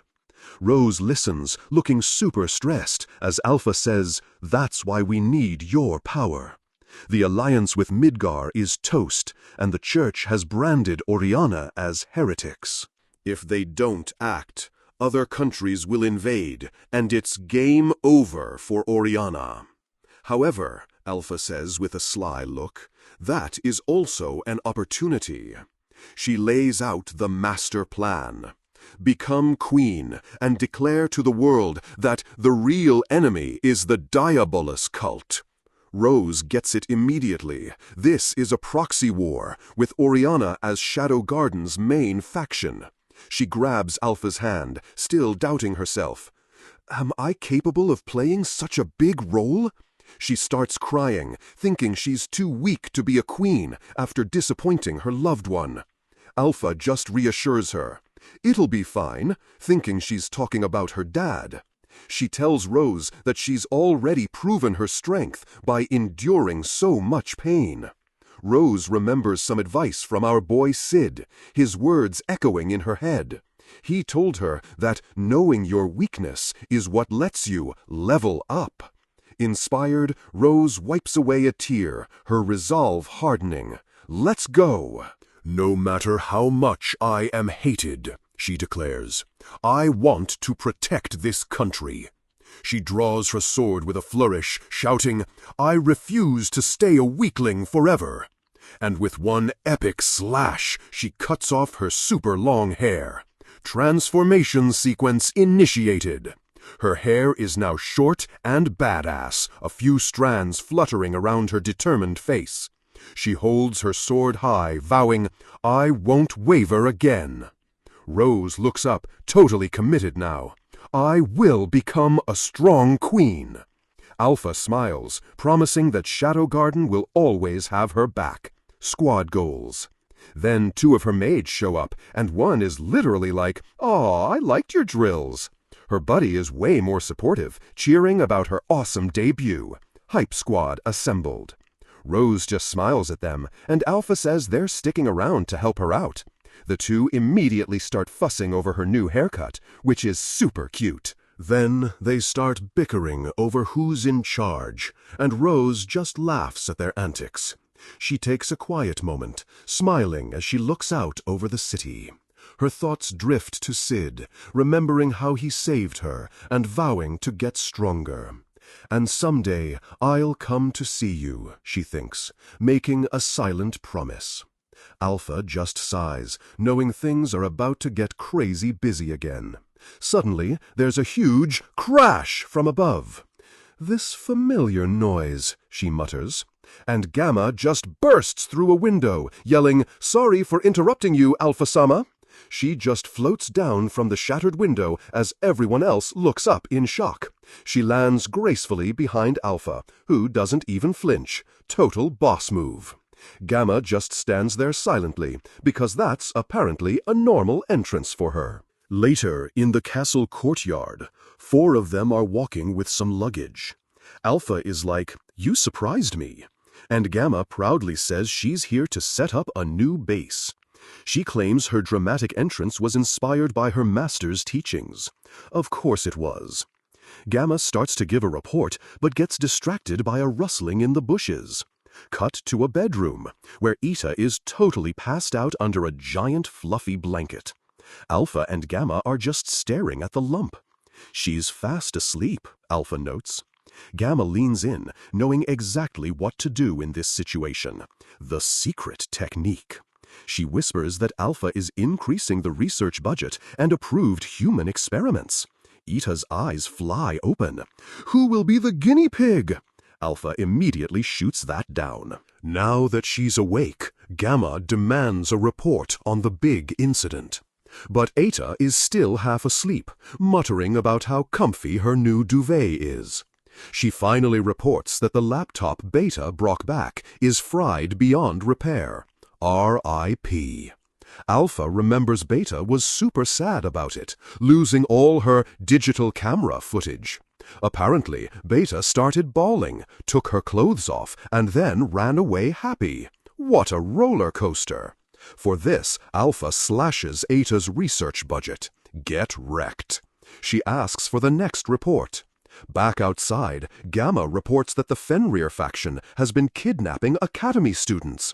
They're getting desperate to undo the seal and will probably just brute force it soon. Shadow Garden wrecked their finances, but the old guard of the cult is still dangerous.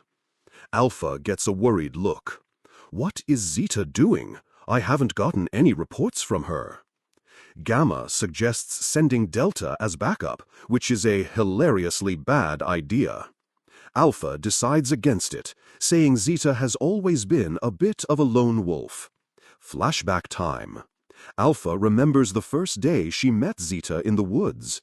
She had the sad eyes of someone who loathed everything, Alpha narrates, super emo. She hoped Shadow Garden could become a new family for the poor, traumatized catgirl. Back in the present, Alpha decides to trust her. She won't throw away her mission. Oh, the irony. Scene change to Midgar Academy. The sun is shining. The birds are chirping. Inside, Alexia is determined to investigate the cult on her own, since no one believes her. Elsewhere, Claire is clenching her fist, ready to save the world and protect her brother. Meanwhile, up on a rooftop, our boy Sid is being a total edgelord, monologuing to himself. He's posing dramatically, looking down on the students below. On days like this, something is bound to happen. He spins around, rehearsing his coolest catchphrases. That was only my after-image. He strikes another pose. Shadow, devour them. So much cringe, it's perfect. Yep, still got it, he says, finishing his routine with one last dramatic pose. Down below, Claire says the exact same thing. On days like this, something is bound to happen. Alexia is like, "You can tell?" And Claire says her right arm is aching. It's her chuny sense. The glowing mark on her hand starts to throb, guiding her toward the plot. She winces in pain as it gets stronger, but she knows it's a sign. Alexia is all in, ready to team up with her to find some hard evidence. "Yes," Claire says, her eyes gleaming with resolve. That moment is inching closer. Back on the roof, Sid is still posing, completely oblivious to what's happening below. In a split screen, Claire's magic hand glows as Sid raises his own. It's happening! Then, in perfect, glorious sync, both of them thrust a hand forward and shout, "It's coming!" A massive crack shatters the sky over the academy. To be continued. What a cliffhanger! The school is suddenly covered in a weird mist. Students are panicking because an invisible wall is trapping them. Our boy Sid, playing the part of a mob character, tells everyone to group up. But inside his head, he's absolutely loving it. Midgar's security is total crap lately, he thinks, while mobbing around with everyone else. Then he hears a cry for help, an event flag. He smashes down a door, pretending to be a scared hero, and yells at the terrorists. But the room is completely empty, which is super awkward. He swears he heard a scream coming from here, though. Suddenly, a voice says, I'm here. And Sid jumps. What? An afterimage?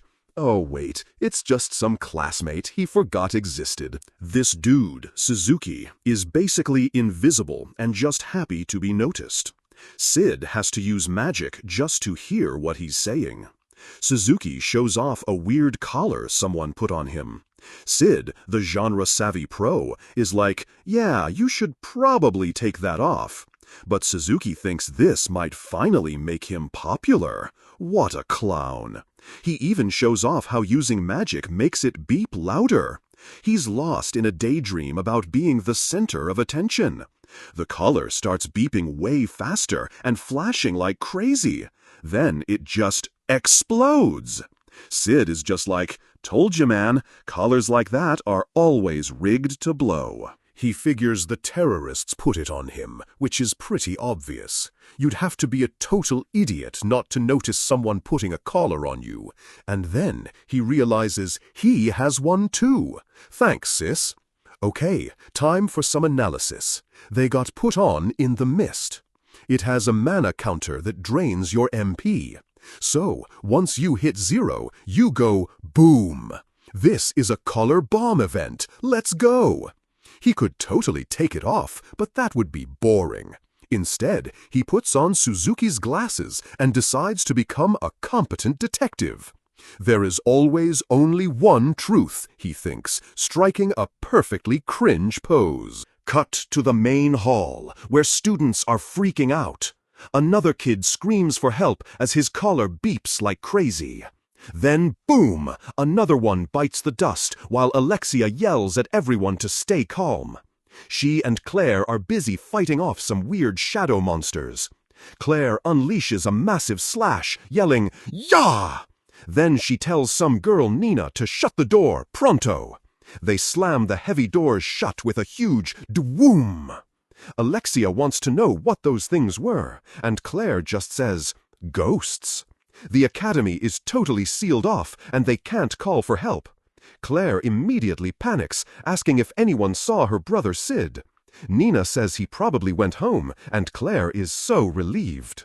Nearby, some students are stressing about their low mana levels. They introduce themselves to Claire as Sid's classmates, Isaac and Christina. Isaac is convinced this is all Shadow Garden's fault, which is hilarious. Alexia is so over everyone blaming them for everything. Who cares about the culprits now? She mutters to herself. The ghosts start banging on the doors again, and Nina points out they need a better plan. Everyone starts crowding Alexia, asking her what to do, and she's totally overwhelmed. Isaac declares they can't just wait around to die, which is obvious. Then a new challenger appears. I've got some ideas, though. It's Sid, in his Suzuki disguise, looking way too cool. Christina freaks out, telling him to know his place and not talk to the princess. But Sid just smirks and introduces himself as Suzuki Hope. Isaac is confused because this dude is usually a background character. Alexia asks him to share his brilliant ideas. First, he suggests a quick stat check of everyone's remaining MP. Claire has the highest mana pool, with 1,825. OP. Isaac, another high-level player, is sitting at 1,367. Princess Alexia is not far behind him, with 1,338. Christina is still in the game, with a solid 1,176. Nina is a bit lower, but still smiling at 784. And our boy Suzuki is playing the low-level support role at 541. You guys still have mana to spare, he says. What a flex. He proposes they form an elite squad and go hunt the source of the problem. Isaac immediately shoots it down, calling the plan totally reckless. But we do know the source, Sid says, schooling him. He explains the collars are draining their mana somewhere specific. Alexia realizes he's right. She can feel the mana flow. Everyone looks up and sees glowing streams of light in the hallway. If we follow this flow, Claire says, getting the idea. Christina is amazed by his genius, but Sid just scoffs. It's simple deduction. Isaac is still being a hater, saying the plan is too risky. He says he can't trust a plan from such a mid-tier student. Sid looks down, all disappointed, which just makes Isaac angrier. But then Claire steps up, saying she agrees with Suzuki's plan. Her chuny hand is aching, telling her it's the right path. Isaac is confused, but Alexia just says she has a condition. Alexia takes charge, deciding it's time to move. She tells everyone to either follow her or stay behind and build barricades. Christina and Isaac both agree to join the strike team. Squad up! Alexia draws her sword, looking like a total boss. Our squad will carry out Suzuki's plan. Get ready to move! So they head off into the dark, creepy academy hallways. This way, Claire calls out, leading the group through the thick mist.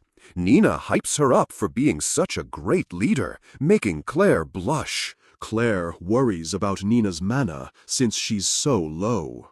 Nina just shrugs, saying her 784 mana is fine. Claire asks why it hasn't gone down much, which is super sus. Nina just plays it off, and they keep moving forward. Suddenly, Claire spots a student in trouble up ahead. A girl is surrounded by ghosts, screaming for her life. Then, a huge whoosh of power blasts the ghosts away. The ghostly figures just vanish into thin air. Get wrecked. Now, Claire yells, leading the charge with Alexia and Isaac. The support crew hangs back to conserve their mana. Christina then turns to her side, giving a suspicious look. She sees Suzuki just standing there, not even drawing his weapon. Why did you come if you're not going to fight? She demands. He just says he's low on mana, so he should avoid combat. Exactly! Christina yells, but a ghost sneaks up behind her. She gets suddenly pushed out of the way just in time. Sid casually yanked her to safety as the ghost's sword missed. Christina turns around totally pissed off, yelling, "Damn you!" She immediately lunges forward and one-shots the ghost. Well struck, dear sister, Sid says, adjusting his glasses coolly. Christina is blushing, realizing he just saved her life. The Suzuki she knows would be freaking out right now. She starts to wonder if he's been hiding his power level. The whole squad regroups after the fight. They check on the injured girl, whose arm is broken. Her mana is also critically low, which is a major death flag. They find a classroom of survivors, led by the Student Council VP, Eliza. Princess Alexia recognizes her, which makes Eliza super happy. Eliza explains they've been barricaded, but some students didn't make it. In the background, you can see a dead body. R.I.P. random student. Alexia tells them to head for the auditorium for safety. She then asks Eliza about her remaining mana reserves. Eliza smiles and says she's fine, with 1,971 mana left. Our boy Suzuki narrows his eyes. Something is definitely not right here. So, Claire is just wrecking these ghost knights, but they keep spawning. "If this goes on, our magic will run out," she yells, as Alexia is like, "I've cut down over 1,000. Suddenly, someone calls out to Alexia in a panic. She rushes over to find Eliza holding a student whose collar is beeping like crazy. "It went below 10 just now," Eliza says, totally panicked. This girl is about to go boom. The girl is freaking out, and Alexia tries to calm her down. But another ghost lunges, and Alexia can't defend while playing support. She's totally stuck and getting pissed off. Then, out of nowhere, our boy Suzuki slides in to block the hit. He literally shatters the ghost with a single punch, no weapon needed. Christina is shook, but Suzuki just says it's simple martial arts. What a flex. The girl's collar starts beeping faster. It's the final countdown. The death flag is waving like crazy. But Suzuki just puts a hand on her shoulder. "I will give you a bit of my magic." He touches her collar, all calm and cool. A little stream of mana flows into it, and the beeping stops. The girl is saved, and Suzuki looks like a total hero. The others are stunned. These collars had a feature like that? Suzuki waits for Claire to clear the area, then strikes a pose. He points to his own neck. These collars seem to be able to transfer magic. In a quick flashback, he explains he tested it on a dead student's collar. Alexia and Christina are hyped, realizing they can save everyone now. To think that you would realize something so important. But then Suzuki's face gets dead serious. Did you really not know? Christina starts sweating bullets like, uh-oh. Our boy adjusts his glasses. I realized something else. He found restraint marks on the bodies. They all died from their collars, not the ghosts. He lays it all out. Someone knew about the mana transfer and was forcibly stealing it from others. Alexia realizes it makes sense, since those students had critically low MP. Suzuki points dramatically. Everyone but one person. And then he drops the bomb, pointing right at Eliza. You are the culprit. She immediately starts screaming denials, turning to some tough-looking dude for backup. Suzuki just smirks. I don't have any proof, but we have a way of getting it. He turns to the girl he just saved, calling her out for not being surprised. Eliza's face goes pale as the truth comes out. The saved girl starts pointing fingers. It's just like he said, she explains. They were all too scared of Eliza, a high noble, to resist. Other students start adding to the story. Eliza was choking people out and forcing them into death matches. Then she found the collar's hidden feature and started draining everyone's MP for herself. The whole crowd turns on her, and she screams, "Lies!" She tries to play the victim, crying her eyes out. Then her mask slips, and she has a total villain meltdown, calling them all plebs. Everyone just stares, completely disgusted by her true colors. Realizing she messed up, Eliza tries to bribe Alexia with her massive mana pool. She puts on a fake sweet act, asking the princess to cover for her. But Suzuki cuts in, totally unimpressed. It seems like you still don't realize the situation. He grabs her arm, his eyes locked on her collar. He schools her on the fact that her noble status means nothing here. Now transfer your magic evenly to everyone. Eliza is terrified, feeling an insane pressure from this supposed background character. She lets out a pathetic little cry. Defeated, she collapses and agrees to share her mana. GG easy. A bit later, the squad arrives at a massive, creepy church. Claire calls their last encounter a side quest. They decide to trace the mana flow, and Alexia is just shocked. A place like this exists on campus. Claire figures it must be hidden by an artifact and is super sus. Our boy Suzuki just walks forward, looking cool and mysterious. Christina is watching him, thinking he's completely different from the guy she knew. The power level is off the charts. Isaac leans in, whispering that Suzuki might be a spy. He points out how Suzuki conveniently knew everything and came up with the plan. He might be a spy for the mastermind, he says. Hilariously wrong. Christina isn't so sure, but Isaac heads upstairs to investigate alone. As she stares at Suzuki, he hides a smirk. He just wanted to say his cool detective lines. Meanwhile, in another part of the church, Alexia notices the mist is getting thicker. Claire asks who closed the door behind them, which is a major red flag. Something zips past Alexia, and she freezes. A familiar sweet smell hits her, and she has a flashback. Oh no!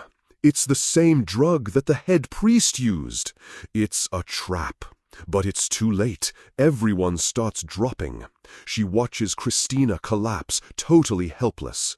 As Christina goes down, she has a horrible realization. She looks up and sees Isaac on the balcony, smirking. The hater was the traitor all along. Cut to a dark prison cell. Christina wakes up chained to the ceiling. She spots Suzuki nearby, also chained up and unconscious. Isaac strolls in, explaining the sleeping drug should have knocked Suzuki out permanently. What a clown. He starts his villain monologue about being in underground ruins and how he planned everything.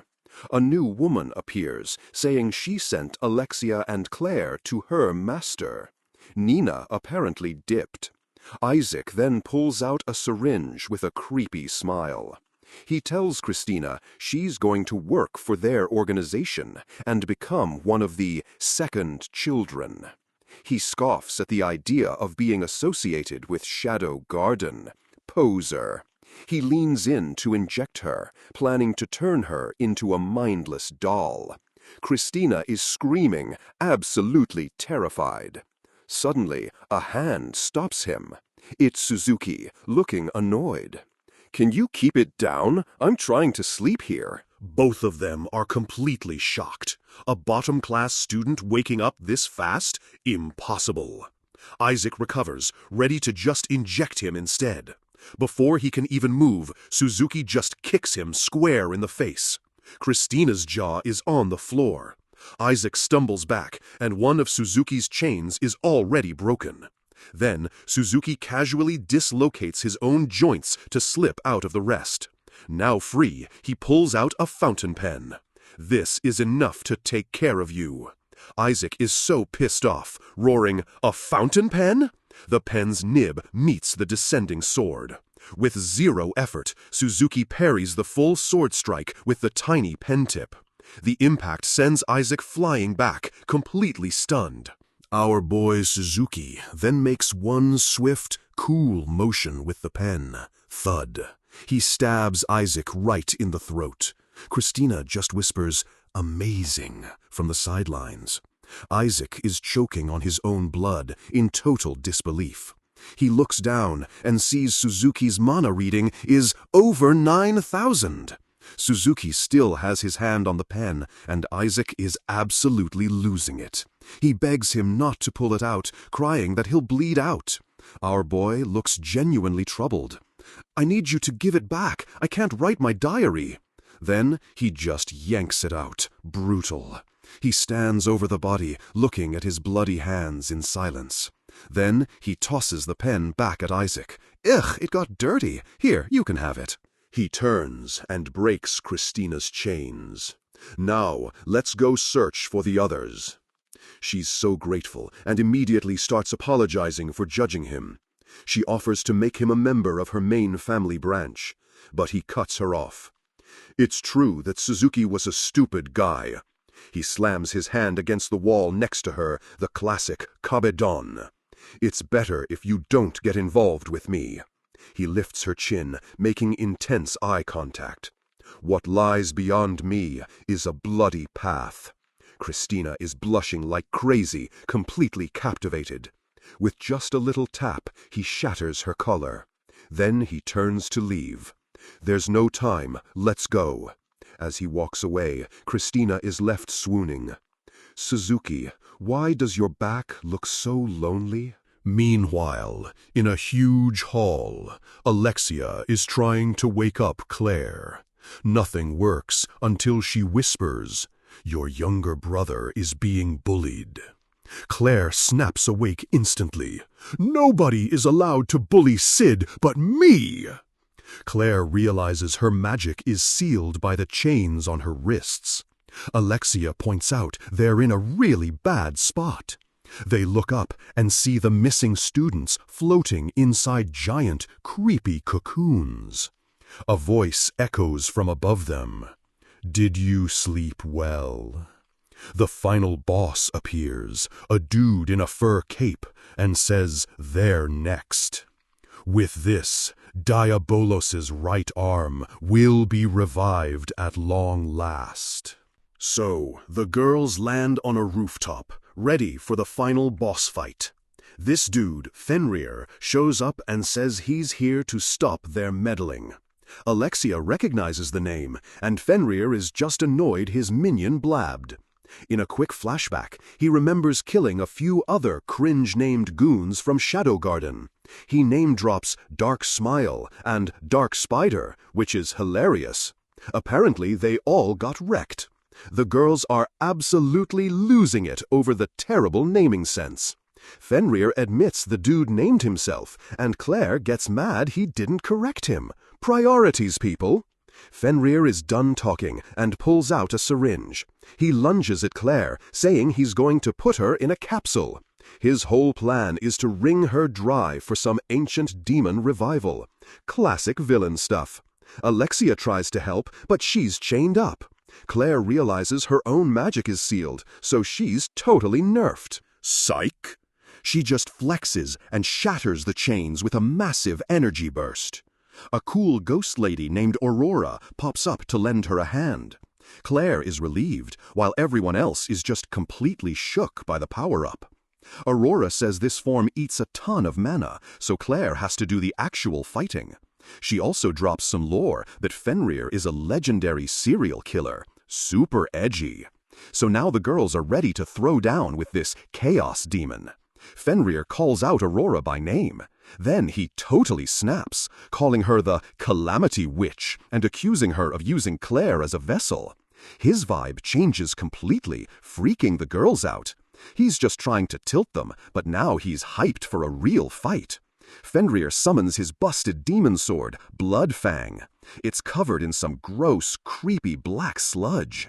Alexia is like, what the heck is that sword? She remembers it's a legendary weapon from the strongest swordsman ever. Oh, this is bad. A single drop of blood lands on Claire's face, for dramatic effect. Fenrir attacks, and possessed Claire shoves Alexia out of the way just in time. Alexia, she yells, totally panicked. She tanks a massive overhead strike from the demon sword. They trade blows, and Fenrir admits she's pretty good for a festival champ. But then he just catches her sword with his hilt. What a flex! Claire is completely floored by the disrespect. Fenrir smacks her with a huge blow, sending her flying. She gets up, pissed, and summons a magic circle. "Aurora, lend me your strength, now!" she yells. But Fenrir just casually dodges her ground spike attack. The attack just wrecks the roof for no reason. Seriously, it's just a bunch of rubble now. Fenrir is standing there completely unharmed, monologuing about how weak she is. Claire is on the ground, out of mana and totally screwed. But Alexia jumps in, shouting, "Fragile!" She clashes with Fenrir, ready to defend her friend. He just scoffs that a whelp can't fight his millennium of experience. Then he shatters her sword with zero effort. GG easy. Alexia goes flying, having a classic "I'm still too weak" anime moment. She really thought she'd leveled up, but she just got one-shotted.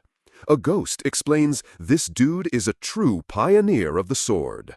Basically, he's OP. Fenrir raises his blade for the final blow. Suddenly, 2 fountain pens fly in and deflect his attack. You read that right. Everyone is just stunned as someone calmly walks onto the scene. It's our boy Suzuki, looking cool with his hands in his pockets. Fenrir just dismisses him as some worthless normal student from Isaac's report. He tells him to scram, which is a massive mistake. Suzuki whips out a handful of pens like they're ninja stars. He moves so fast, Fenrir can't even track him. He blocks a sword slash with a random metal rod. Inventory hacks. The girls just watch in awe as this normal kid fights the boss on even terms. Christina shows up, glad to see everyone is okay. She says Suzuki saved her too, but she has no idea who he really is. She closes her eyes, getting a sudden dramatic insight. After seeing his eyes, she's sure of one thing. He's shouldering a huge mission by himself. Suzuki then unleashes his ultimate attack. Noble Phantasm, Heavy Golden Rain. It's literally a storm of fountain pens. Fenrir just smirks, calling the attack impudent. He deflects them all, saying they're just droplets to his demon sword. But Suzuki has the perfect comeback ready. Haven't you heard the saying that the pen is mightier than the sword? He zips by and stabs Fenrir in the face with more pens. The villain is actually bleeding from a bunch of office supplies. The girls are hyped, thinking he actually did it. Fenrir admits it was a good decoy, but then he decides to cheap-shot Christina for being noisy. What a clown! He lunges right for her. The girls scream her name in panic. Slash! A huge white line cuts across the screen. Our boy Suzuki dives in front of her, taking the blade to his back. Absolute hero play! Christina is horrified beyond words. As he collapses, the others are freaking out completely. She cradles him while he coughs up blood, saying he's just glad she's okay. She tells him to shut up and save his strength, but he insists on a deathbed confession. I want to tell you the truth, he says. The appearance might be Suzuki, but the brain is not. Christina is just like, huh? The others are just as confused about what he means. So if it's not Suzuki, then who is it? Meanwhile, Fenrir is just watching, totally unfazed. He knew this was going to happen all along. A shadowy figure starts emerging from Suzuki's body. Time for the main event. The figure solidifies into a man in a black coat. Christina recognizes him instantly. Shadow! The girls are all completely stunned. Fenrir is ecstatic, saying he's always wanted to meet him and test his skills. Shadow thinks this dude is just another old man in a young body trope.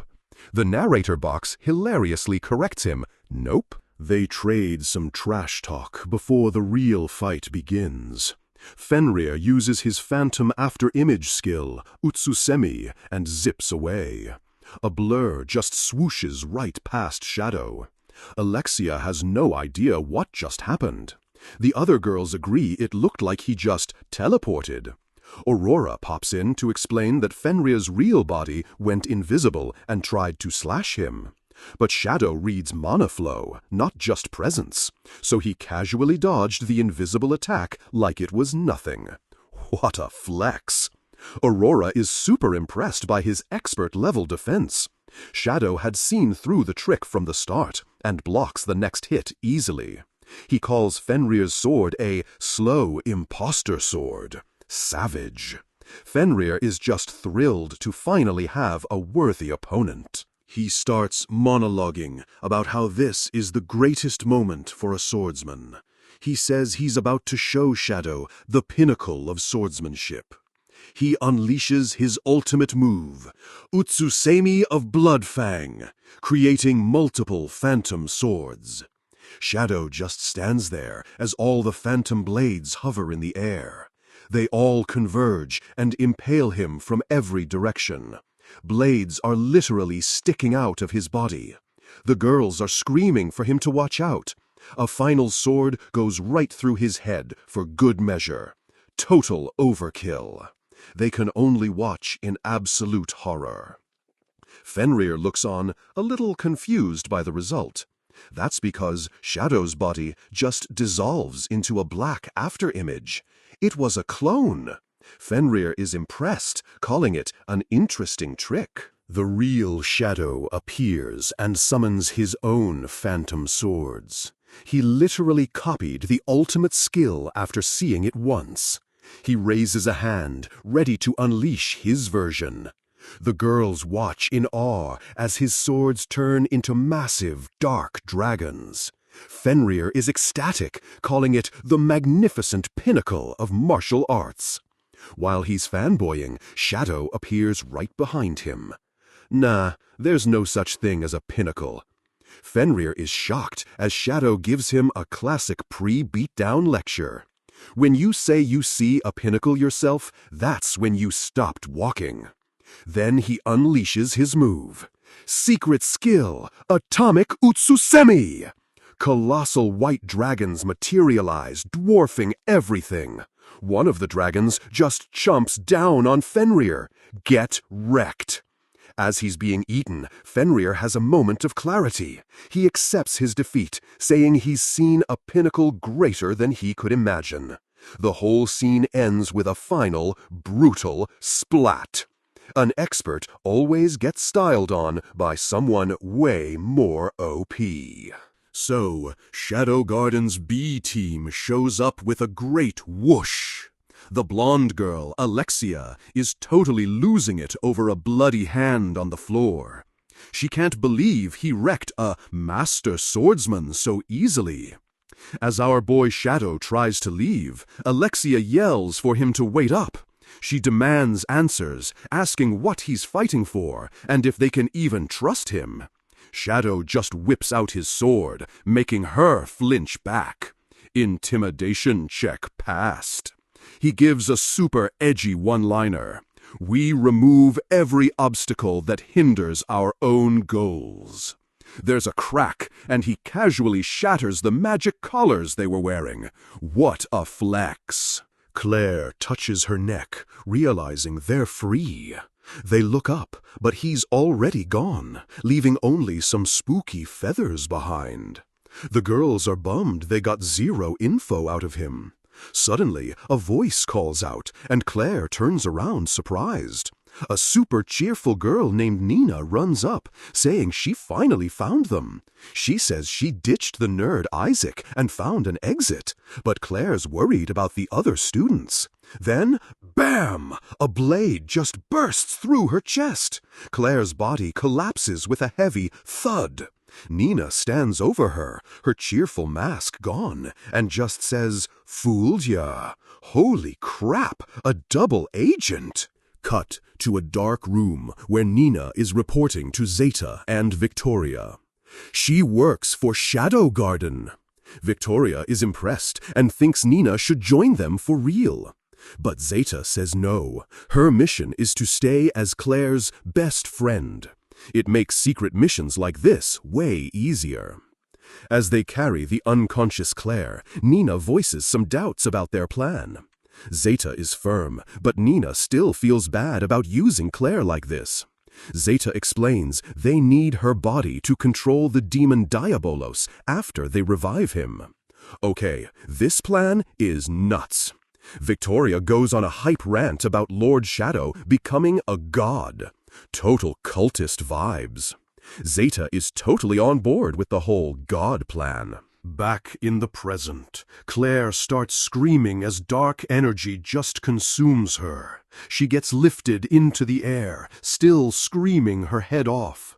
This dark energy forces open some massive doors behind her. Boss room unlocked. A huge explosion of black magic erupts from the doorway. Inside this new dimension, Claire is just floating peacefully over a weird pattern. A glowing magic circle materializes on the back of her hand. The ritual is a success! We did it! Another magic circle! They now have both arms. Zeta tells Nina to keep an eye on her. Zeta says one day they'll find out whose plan was right, hers or Alpha's. Oh snap, a Shadow Garden civil war is brewing.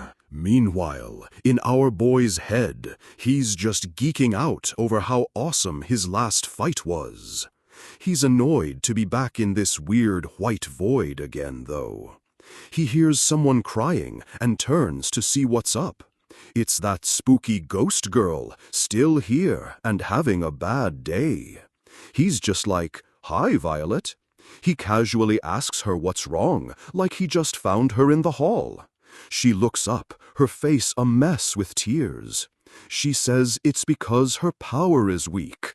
Classic anime motivation.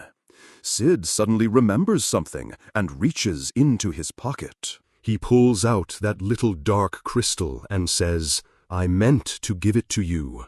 She's shocked he'd give it to her, and he slaps a 100 million zenny price tag on it. What a troll, LMO. She clutches it and says, "I've been waiting for this." Uh-oh, major red flag. A massive power-up sequence starts as a vortex of energy erupts around her. Her transformation is complete. Her nails are long, her eye is glowing, and she says she now has her malice. She's gone full villain mode. A huge boom of dark energy blasts outward, forcing a shocked Sid to brace himself. The energy just keeps blasting past him as he stares in pure surprise. Our boy gets yeeted back to reality, landing on the academy rooftop. He's trying to figure out what the hell just happened. He's thinking maybe giving her that thing was a really bad idea. He silently contemplates the problem for a bit. Then he's like, meh, and decides to just act like he knew this would happen. He starts practicing his edgy one-liners. Peak main character energy. So, the story opens at the academy, looking all fancy and normal.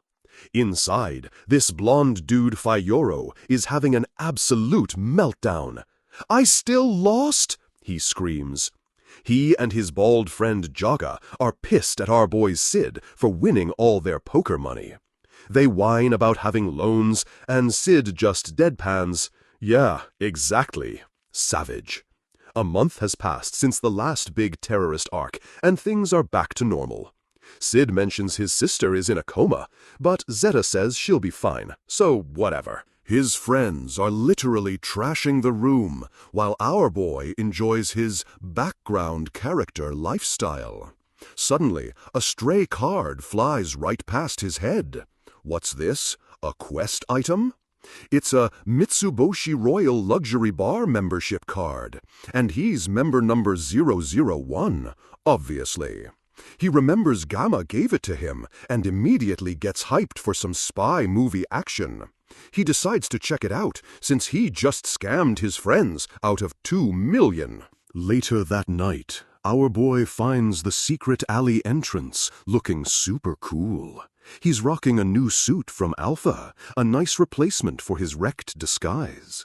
The entrance is super fancy, so he decides he has to keep up his powerful act. An employee greets him, and Sid tries to flex his card like a total boss. But this elf girl says he doesn't need it and offers him the VIP booth. He plays it cool and just sits at the bar, ready to order his drink. He almost orders apple juice, but stops himself. Gotta stay in character, bro. He hits them with the classic. Vodka martini, shaken, not stirred. Then Alpha just pops up beside him, calling him out for hating strong alcohol. Busted. She's just happy he's wearing the suit she got him. What a power couple. She even says she'll forgive him for standing her up, which is a total power move. On a balcony, he has no idea what she's talking about. Classic Sid. Back at the bar, Alpha orders a Manhattan from one of the bartenders. They're making whiskey now using his wisdom, and he's internally fuming about it. Lol. She tells him the place is secure, and he's just glad she's playing along. We meet the bartenders, Chi and Omega, who are also part of Shadow Garden. Of course. Chi tries to make a cool drink, but spills it everywhere. Nailed it. Omega calls her pathetic, and then spills the drink too. It's a disaster. A perfect martini just appears in front of him anyway. Plot armor for drinks. He takes a sip, acting super cool, but internally he's like, fuck, that's strong. So, he immediately switches his order to the finest apple juice. What a legend. Anyway, mission report time.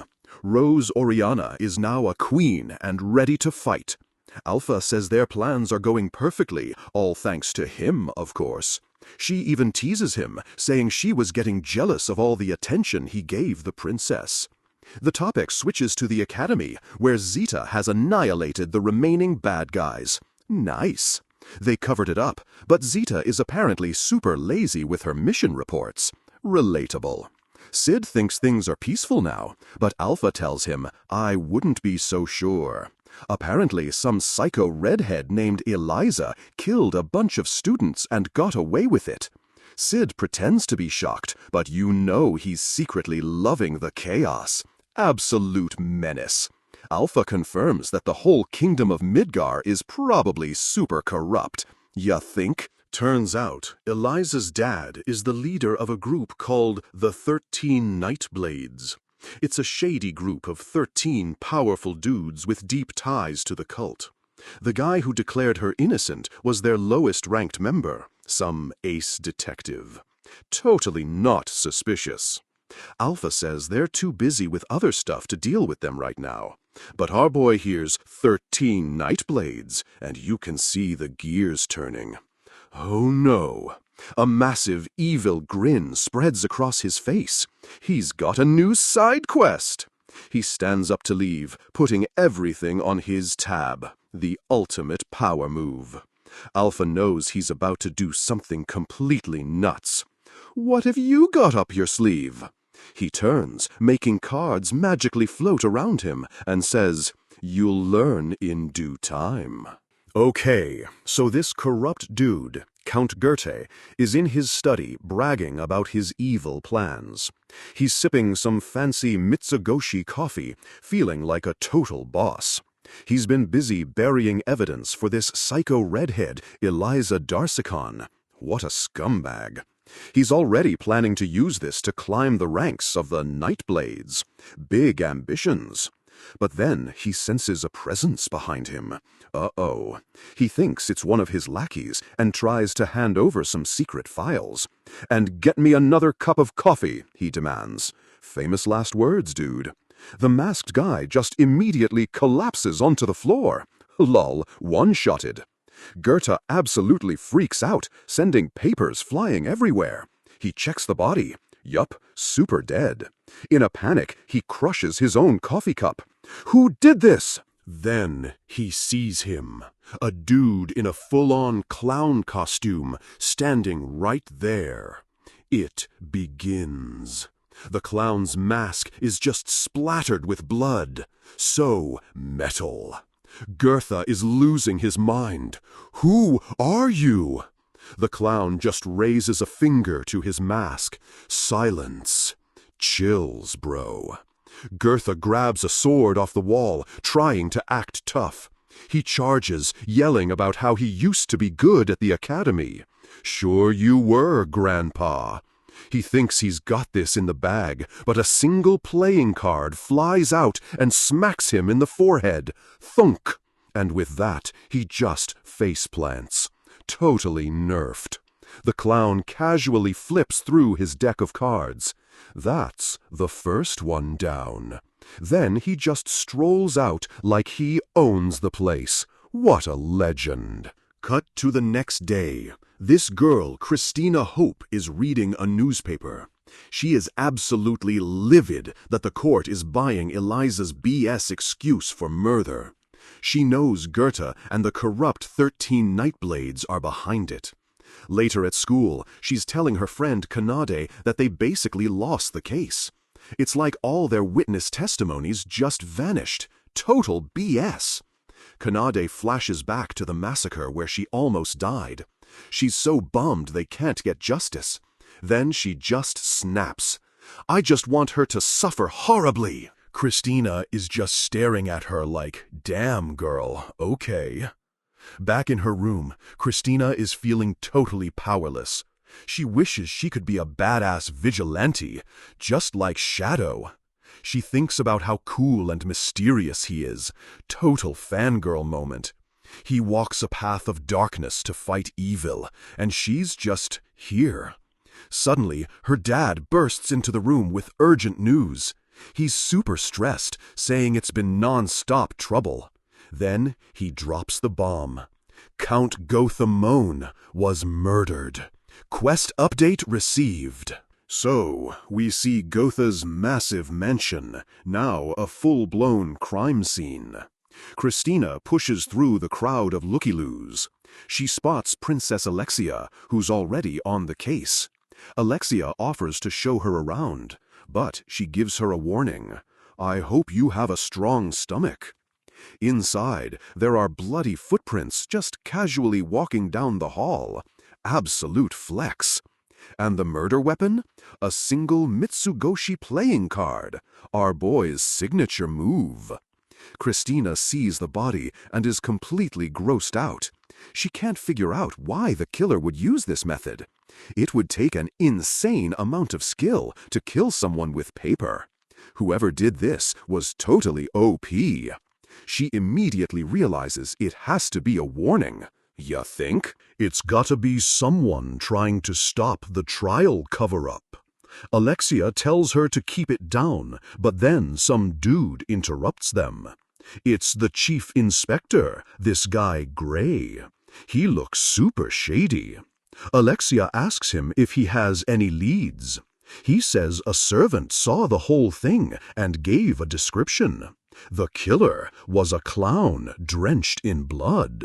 Spooky. Alexia is shocked they don't have a face, but the inspector just smirks. He theorizes that someone with a grudge hired a killer. And then he points right at Christina. Someone like you. Bruh. Alexia immediately jumps to her defense, but the inspector isn't fazed. Then he just bursts out laughing. "Oh, I'm just kidding.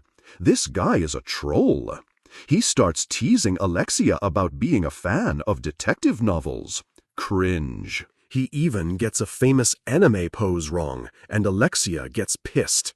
She strikes the correct pose with fury. It's like this. Christina's just like, "You're strangely knowledgeable about this." Anyway, the inspector gets serious again. He warns Christina that the Nightblades might be gunning for her now. Dun dun dun. After he leaves, Alexia feels bad she can't help more with the trial. Christina knows they're probably the next targets on the hit list. As she's talking, she almost steps on a shattered teacup. She asks Alexia if anything has been moved from the crime scene yet. She points to some weirdly shaped coffee stains on the carpet. It's like there used to be some kind of paper there, and it was taken. Aha! A clue! Alexia gets super hyped, realizing the killer is definitely involved in the case. She dramatically strikes the pose again, because there is always only one truth. Christina just deadpans, "Oh, so you are a Detective Conan fan?" Busted. Cut to Midgar Academy after classes. Christina's friend Kanade is having a full-on meltdown. Christina is trying to explain the situation calmly. She recaps how Goethe was helping Elisa rig the trial. But now that he's dead, the trial is back on. This means Elisa's dad will probably send his goons after them next. Big yikes. And they're up against the 13 Nightblades, so this is serious. Kanade is terrified, so Christina suggests they stick together for safety. Suddenly, a loud rattle echoes through the classroom. Someone's here! Of course, it's our boy Sid, pretending to be a background character. "Oh, I'm sorry." He tries to sneak away, acting all nervous. Christina recognizes him as his sister's weak little brother. She asks what's wrong, but he's super evasive. Then he finds a stack of papers near her table. The plot thickens. He says he got curious and picked them up. "Sure you did, buddy." Christina sees the blood and coffee stains. Could these be those papers? She realizes they're the missing documents from the murder scene. Jackpot!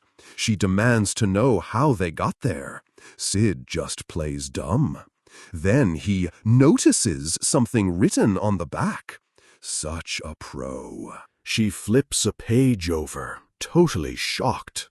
In big, messy letters, it says, "Jack the Ripper?" She asks who that is. Sid gives the perfect answer. Dunno, I genuinely have zero clue. He guesses it's the name of the person who left the documents for her. Masterful. He tries to bounce, but she grabs his arm. No, you don't. She declares that he's involved now and has to stay with her for his own safety. He looks so annoyed, but she isn't having it. She even roasts his bad grades. Savage. Then she gets a brilliant idea. She'll protect them both. The three of us will be living together. Our boy looks so done with this. Side quest accepted. Christina tells her dad she's letting her friends stay over. She's super confident about the evidence, thinking the case is basically closed. Her dad confirms the handwriting is legit, but he's already sweating. He absolutely loses it, yelling about why she brought the evidence home. He's totally freaking out, saying the Nightblades are already watching them. The dude's having flashbacks to the killer clown, panicking about getting framed. His imagination runs wild, thinking they'll all get whacked by the mob. She tries to argue, but he just snaps about not caring for plebeians. He clutches his head, calling her stupid for not getting the danger. Then he just grabs the papers, saying he'll take care of it. He gives her one last cold warning not to do anything stupid. Alone now, Christina is feeling super bummed out about the whole situation. She even calls herself stupid, feeling totally powerless and pathetic, just like him. Then her thoughts turn to the mysterious Jack the Ripper who dropped the intel. She wonders if he wants her to expose the kingdom's corrupt parasites. She has a flashback to the dude with a card in his head. Then this insane, devious smirk just spreads across her face. Uh-oh. With a new dark purpose, she starts walking down the empty hallway. Plot twist. Some weirdo in a striped outfit is totally spying on her. Cut to our boy Sid, who's having an internal monologue about his kill rules.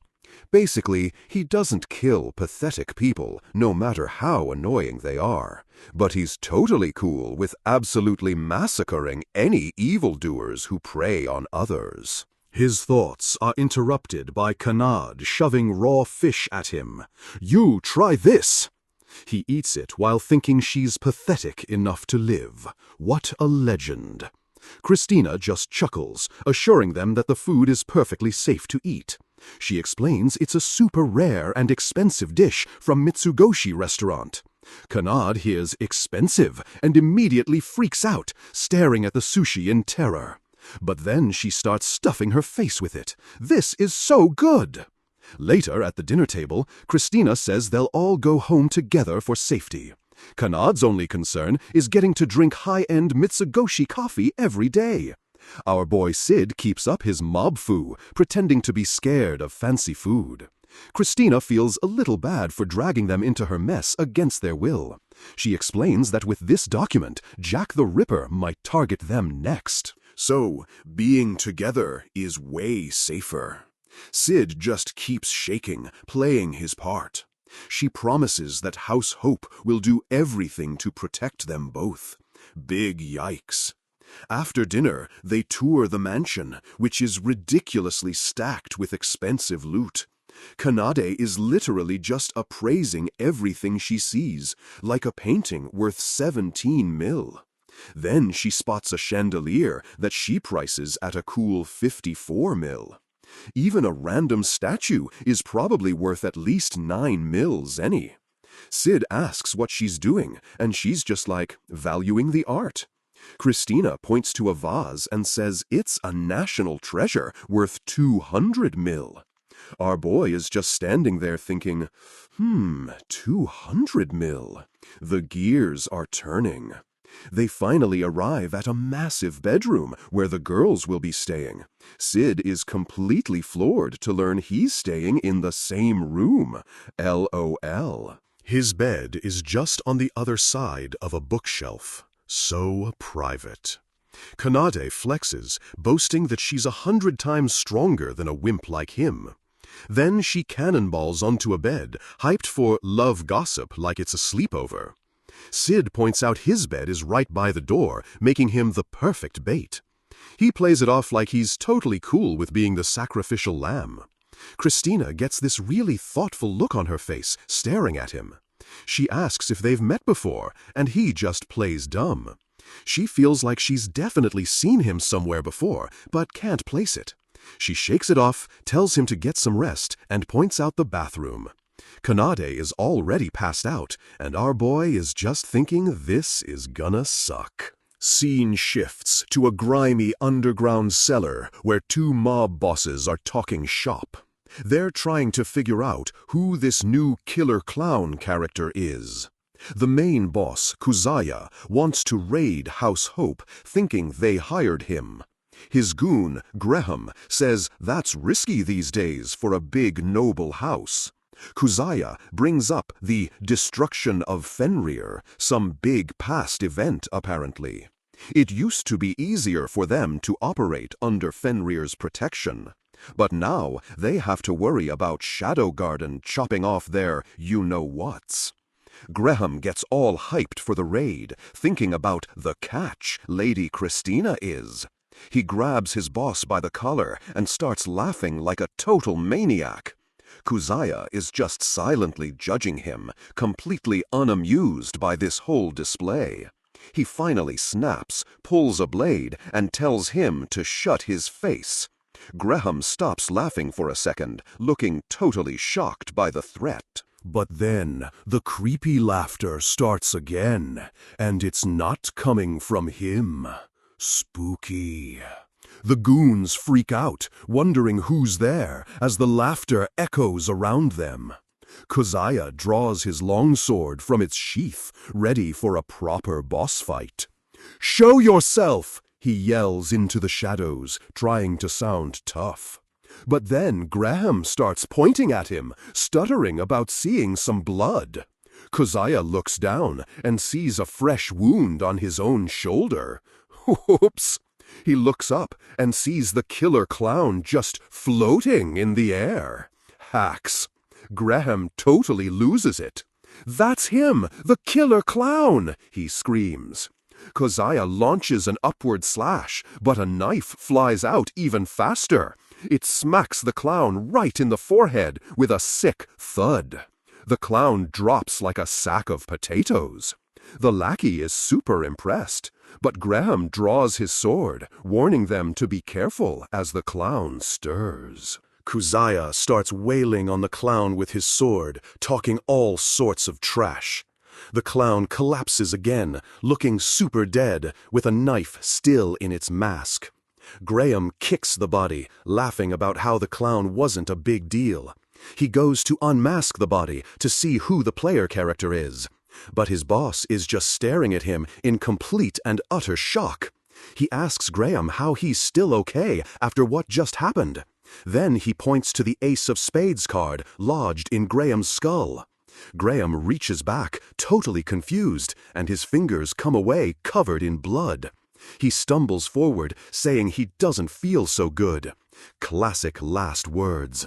With a final thud, he just faceplants onto the floor. Totally nerfed. Kuzaya slowly lowers his gaze to the dead clown on the floor. He's losing his mind because he knows for a fact that he killed him. The clown just slowly rises to its feet, tanking all that damage like a boss. It dashes forward, and Kuzaya panics, offering to pay him off. Lame. He turns and runs, yelling that he'll double whatever they paid him. He stops in an alley, turning to make his final stand against the clown. He gets this smug look, like he's about to pull off some genius move. "I got you where I want you," he shouts, swinging his sword with everything. The clown just casually catches the freaking blade with its bare hands. Kuzaya actually smirks for a second, like this was somehow part of the plan. Then he gets stabbed from behind. "You monster!" GG, no re. His body hits the ground, and the killer clown just stands there silently. Then the clown holds up a bloody knife, looking pretty pleased with itself. Later, we see the clown dragging both bodies away like bags of trash. The next day, we cut to a bright and sunny town square. New map. A single footstep is heard as someone walks onto the cobblestone path. It's Christina, and she's pushing her way through a massive crowd of NPCs. She finally breaks through and sees what everyone is gawking at. The two dead mob bosses have been chained up to the town fountain. A close-up reveals the Ace of Spades card stuck in Gretham's forehead. The other dude, Kuzaya, has the Two of Spades shoved in his mouth.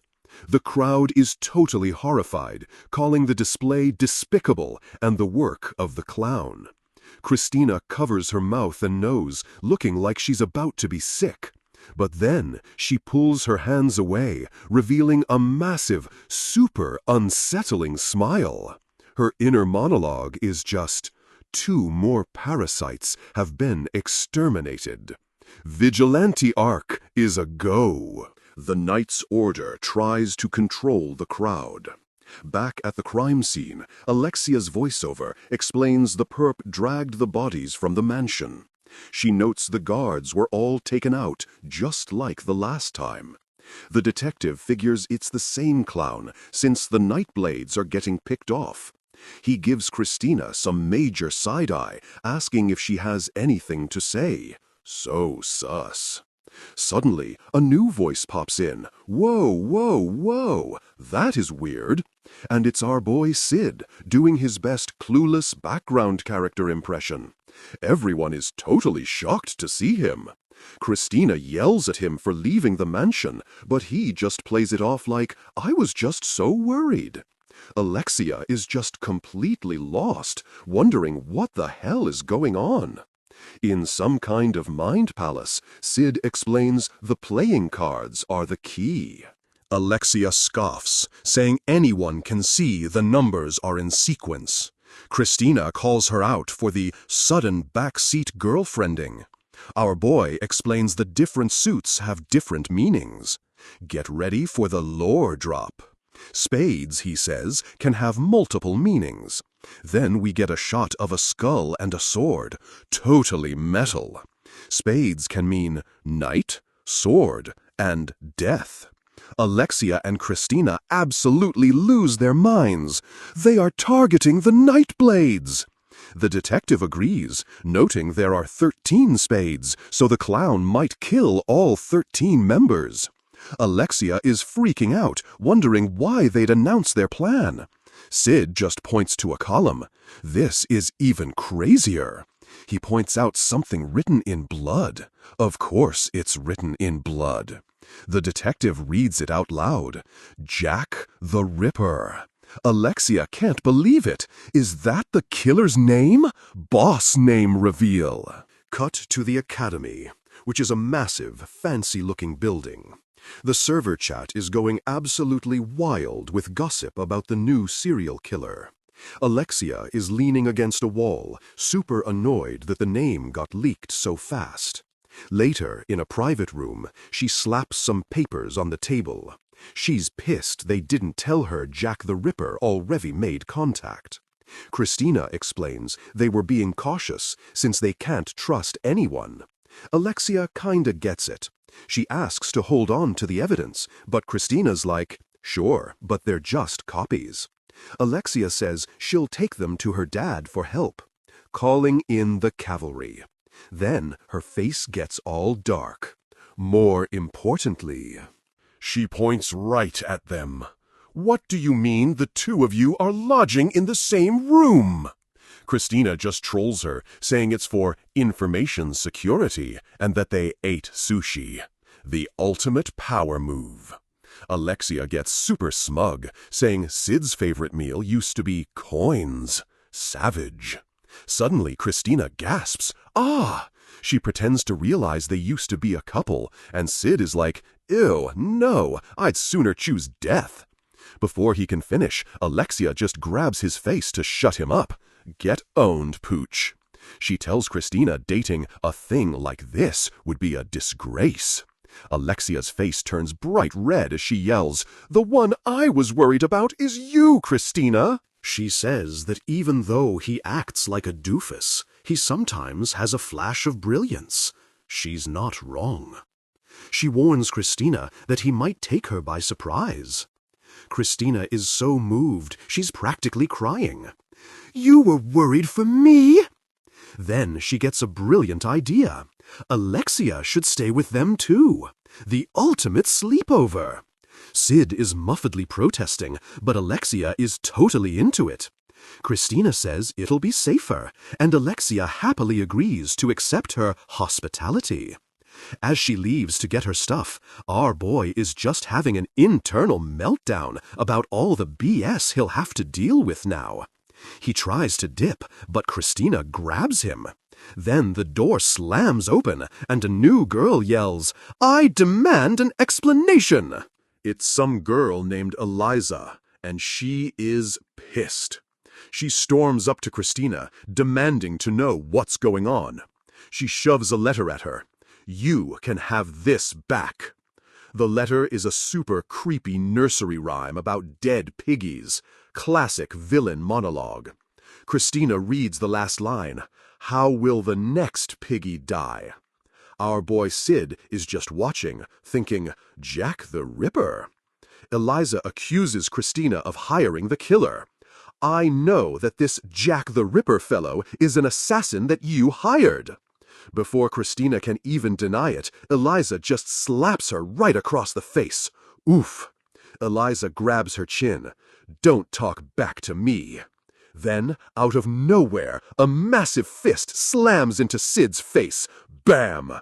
He goes flying like a rag doll. He literally pinballs off the walls and ceiling, sending stone flying everywhere. Total Looney Tunes physics. He finally crashes into a wall, shattering it. He slumps to his knees and coughs up a truly insane amount of blood. Then he just faceplants, completely out for the count. Flawless performance. Eliza laughs her ass off, congratulating her bodyguard, Muslery. Christina screams, CID! She rushes over to him, and he weakly says, yeah, I'm okay. He claims he used his slip-away technique to reduce damage by 3%. Christina is just like, really? You ricocheted all over the place. She gets up and confronts Eliza for attacking him. Eliza's just like, told you, this is what happens when you mess with me. She gives this crazy laugh, saying Christina will regret messing with her family. It's a declaration of war. Cut to the infirmary, which looks pretty standard. A doctor is putting a bandage on our boy's cheek. The doctor, a blonde elf named Moo, says he must be good at taking punches. They do this super polite bowing thing back and forth, so awkward. Sid thinks she seems pretty meek. Then another voice chimes in. It's some Garu named Nina, laughing her head off from one of the beds. She's just slacking off, as Garu girls apparently do. She notes it's his first time here, and he explains he was kind of forced. A flashback shows Christina carrying his unconscious body, screaming for help. LOL. Nina's expression gets serious, saying she has a report on his sister, Claire. Sid has a moment of pure shock. My sister? I totally forgot about her. They move to a private room in the infirmary. Claire is just sleeping peacefully in bed. Moo explains her mana has stabilized, but she won't wake up for a few weeks. She formally introduces herself, and Sid just thinks, yep, very meek. Nina boasts about having friends in high places. Sid looks at his sleeping sister and comments that she's enjoying her nap. He thinks for a second, then says, then let her sleep forever. Moo and Nina are completely floored by this. Their faces are priceless. In a flash, they both drop to their knees and bow. They're totally convinced this is some 5D chess move from their great master. Sid is just sweating, thinking they're as nuts as the Shadow Garden girls. He quickly backtracks, saying it was a joke. They both pop back up, totally relieved. But then the gears in our boy's head start turning. He realizes they aren't connected to Alpha, which can only mean one thing. The Chunibu roleplay is spreading. He strikes a pose, totally buying into his own BS.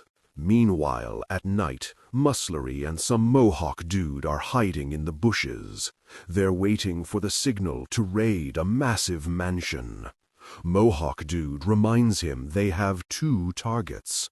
A flashback shows their mission: kill Christina and Kanad, but spare Duke Hope since he ratted them out. Muslery scoffs. Betrayed by her daddy. So sad. They also have to take out some kid named Sid Kagano. Muslery boasts that he already decked the kid and he's super weak. Famous last words. The boss pulls on his hood, psyched for a guaranteed win. Oh, you sweet summer child. So, the girls are playing cards, and Kanade is having a meltdown. They realize Eliza is super pissed and will probably send goons after them. Kanade starts imagining they'll be turned into literal hamburger meat. Sid is just bored, while Christina tries to calm her down, saying the mansion is secure. She says, Sidkan and I will protect you.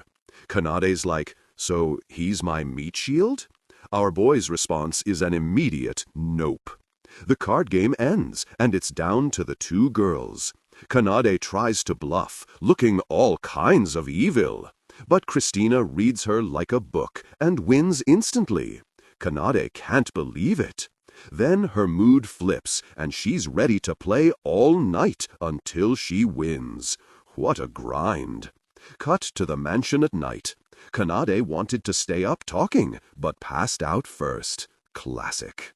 Inside their massive room, a fire is crackling.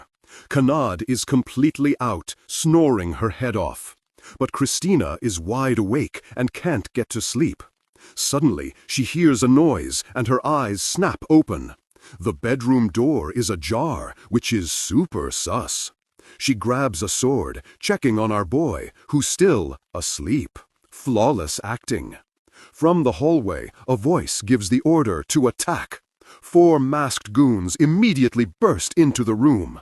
Christina instantly goes on defense as 3 of them corner her.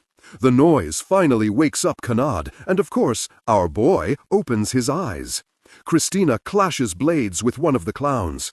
Then she just one-shots him with a perfect thrust. The other 2 baddies hesitate, giving her an opening. Meanwhile, Kanade is surrounded and having a full-blown panic attack. As she's freaking out, our boy casually dips out the window. I don't want to be a meat shield. He runs along the ledge while Kanade screams after him. You traitor! Some of the goons chase him, which was totally Sid's plan. Galaxy brain move. Christina recognizes their voices as the Tarsay dudes she beefed with earlier. One of them orders his guys to take out the noisy girl first. Kanade screams and wildly swings her swords, accidentally taking out a bunch of dudes. A huge goon looms over Christina, who is totally caught off guard. Kanade looks down at the bodies, completely shocked by what she did.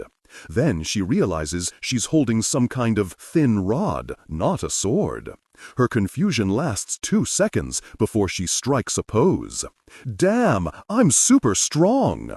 Another goon suddenly points in terror. Oh crap, this is really bad!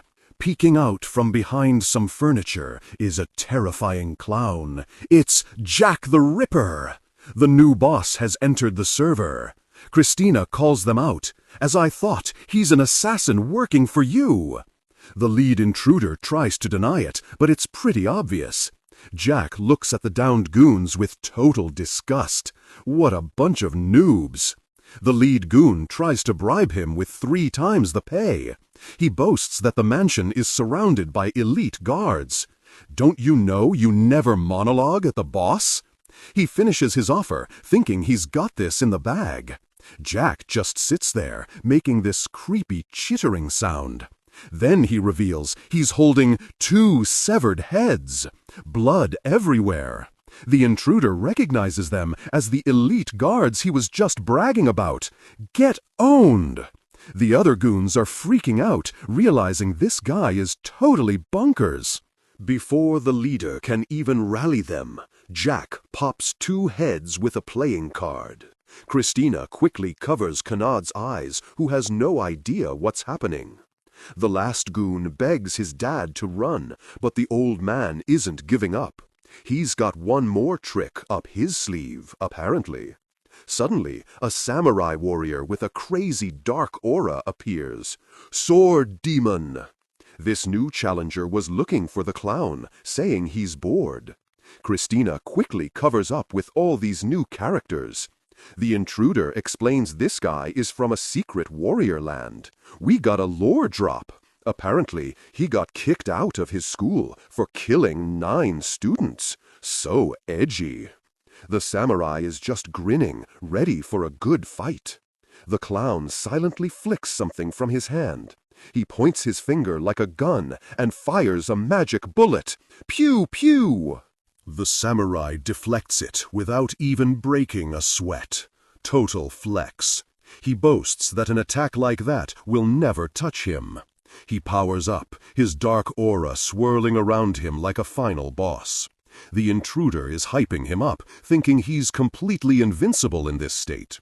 The samurai gets into his ultimate stance, ready to strike. His face is pure battle-crazed joy. Let's get this party started! And then his head just explodes in a shower of confetti. Pop! The 2 remaining intruders just stare, absolutely speechless. Christina and Kanade are also completely stunned. The headless body just slumps to the floor. GG no re. The clown grins, holding up a playing card like he just won the championship. The sun finally breaks. We should run away! But his dad is still trying to act tough. Not yet! He shoves his son aside and screams at the clown. They both start yelling threats, saying they have even stronger people backing them up. But he gets cut off mid-sentence by a playing card to the face. And just like that, the dad is down for the count. The clown puts a hand on the last guy's shoulder. It's monologue time. He sarcastically asks if his dad was a bad person. The son gets all emotional, thinking he's being shown mercy. Oh, you sweet summer child. The clown immediately punches him right in the face. Bam! Then he unleashes a flurry of attacks, sending the dude flying. He pinballs around the room like a Looney Tune. Boing, boing.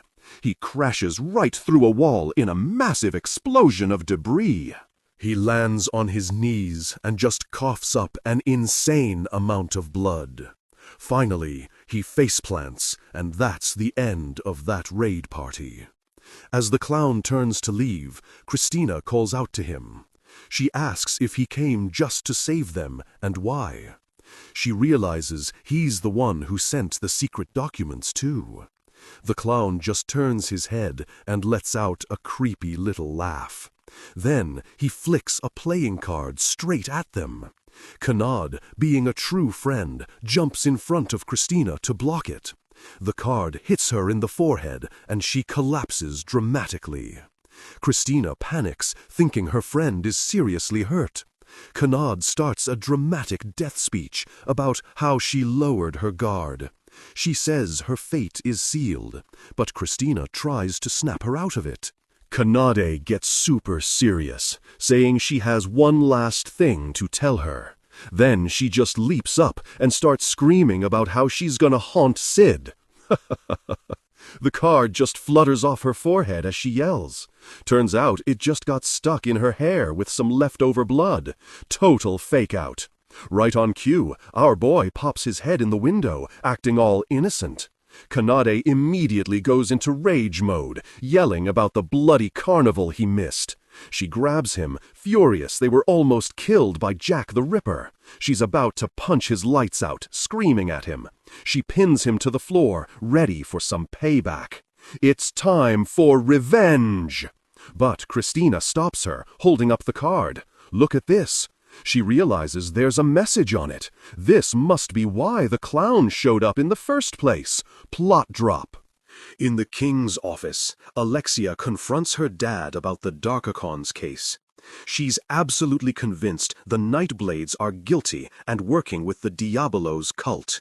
She demands the king finally give her the full lore drop on the cult. The tension in the room is absolutely massive. You could cut it with a knife. The king admits he's been tracking the cult, and this is what she's been grinding on. Alexia is pissed. Then why isn't our country doing anything? She yells. Her dad apologizes for the danger she was in, but says as king he can't make any noob moves. He explains the cult's military is completely OP, with ancient knights and super-powered fighters. Apparently, other groups who tried to fight them got instantly wiped from the server.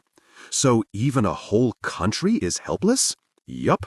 But the meta is starting to shift. A new guild has entered the game. Shadow Garden. They've been nerfing the cult while rapidly expanding their own power. The king thinks Shadow might just beat the cult, but then he'll become the new world boss. So, are they allies or just the next big bad? He's carefully watching the situation. Then he drops another plot bomb. Rose Oriana's kingdom has officially joined the Shadow Garden faction. The king points out that Shadow was always the secret player behind her big moves. Alexia finally connects the dots, remembering the Bushin Festival. Duh! She figures Oriana sided with them for protection, but the king says it's not that simple. The cult is about to invade Oriana, backed by a whole other empire. War is coming, and Midgar will have to choose a side. Talk about pressure. Cut to that night. Alexia shows up at Christina's place for a sleepover, looking super tsundere. She brought snacks and new pajamas, trying to act like it's no big deal. Kanade is hyped, but Alexia's just like, it's not like I was excited or anything. Kanade wants to play cards all night, and our boy Sid looks like he wants to uninstall life. Alexia starts teasing him, but he is so not in the mood. Inside the bedroom, Alexia immediately tries to claim Sid's bed for herself. What a flex! Then she just tosses him a handkerchief for the floor. Our boy's like, "Can I go home now?" But she says nope, he's here for security, since there was already an incident. She points to a dark stain, assuming it's blood, but Kanade pops up. "Oh, that was me, I spilled some coffee." Christina explains they moved rooms because the Knights are investigating the last attack. Apparently, the inspector suspects Jack the Ripper was hired by House Hope. Total BS. The girls complain that the intruders came in armed and masked, but Christina can't prove anything. Sid reminds them about the message Jack left on the card he threw. Alexia is suddenly interested. A card? Christina pulls out a copy, explaining the original is with the Knights. The message is some kind of weird poem about killing Nightblades. So edgy. Alexia has no clue what it means, but Kanad is sure she's cracked the code. She gives this insanely dramatic, cringeworthy interpretation of the message that's basically just fan fiction. Christina thinks there's more to it, and then her eyes catch something. Our boy Sid points it out. If you read the first letters in each row, the realization hits them like a truck. W-H-I-T. It has to be Count Briary White. He's a high-ranking Nightblade with a mansion called Chateau Blanc. Busted. Christina is amazed that Sid noticed, but he just plays it cool. I just got lucky. But wait, our boy says, there is more we're overlooking. Kanade is shocked. He holds up the 10 of spades, explaining it means the 10th week of winter. tomorrow. Alexia puts it all together. Jack the Ripper is going to raid Count White's mansion tomorrow. She's ready to set up an ambush, but Kanade wonders why Jack would give them a heads up.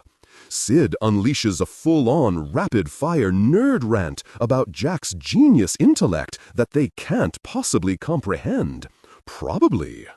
Anyway, he says they should tip off the knights to clear Christina's family name. But Christina hesitates, worried about what will happen to Jack the Ripper. Sid's just like, yeah, he'd have absolutely no chance. Gigi no Ray. She's not so sure, remembering he saved them and might be a victim too. Sid suggests it was just a strategic move to get their backup. But she disagrees. I don't think that's the case. She remembers how he soloed all those goons without any help. She gets this dreamy look on her face, calling it a brilliant display. What a fangirl. The other girls immediately start roasting Sid for running away during the fight. I'll never forget that moment, Kanade says dramatically. Our boy just mutters, "My bad, okay." He quickly changes the subject back to making a plan to capture Jack. Just then, Christina reveals another side quest. The vase in the hallway was stolen. It must have been taken during the attack, but no one noticed until now. Sid freaks out, asking if it was the priceless Dobinzi original. Christina's like, no, it was a replica. She has no idea why the thief would take something so worthless. The girls are stumped, while our boy Sid, the actual thief, just stands there looking smug. Alexia says the culprit must be some unsophisticated bore who lacks education. The comment lands like a crit, and Sid and Kanade are both totally offended.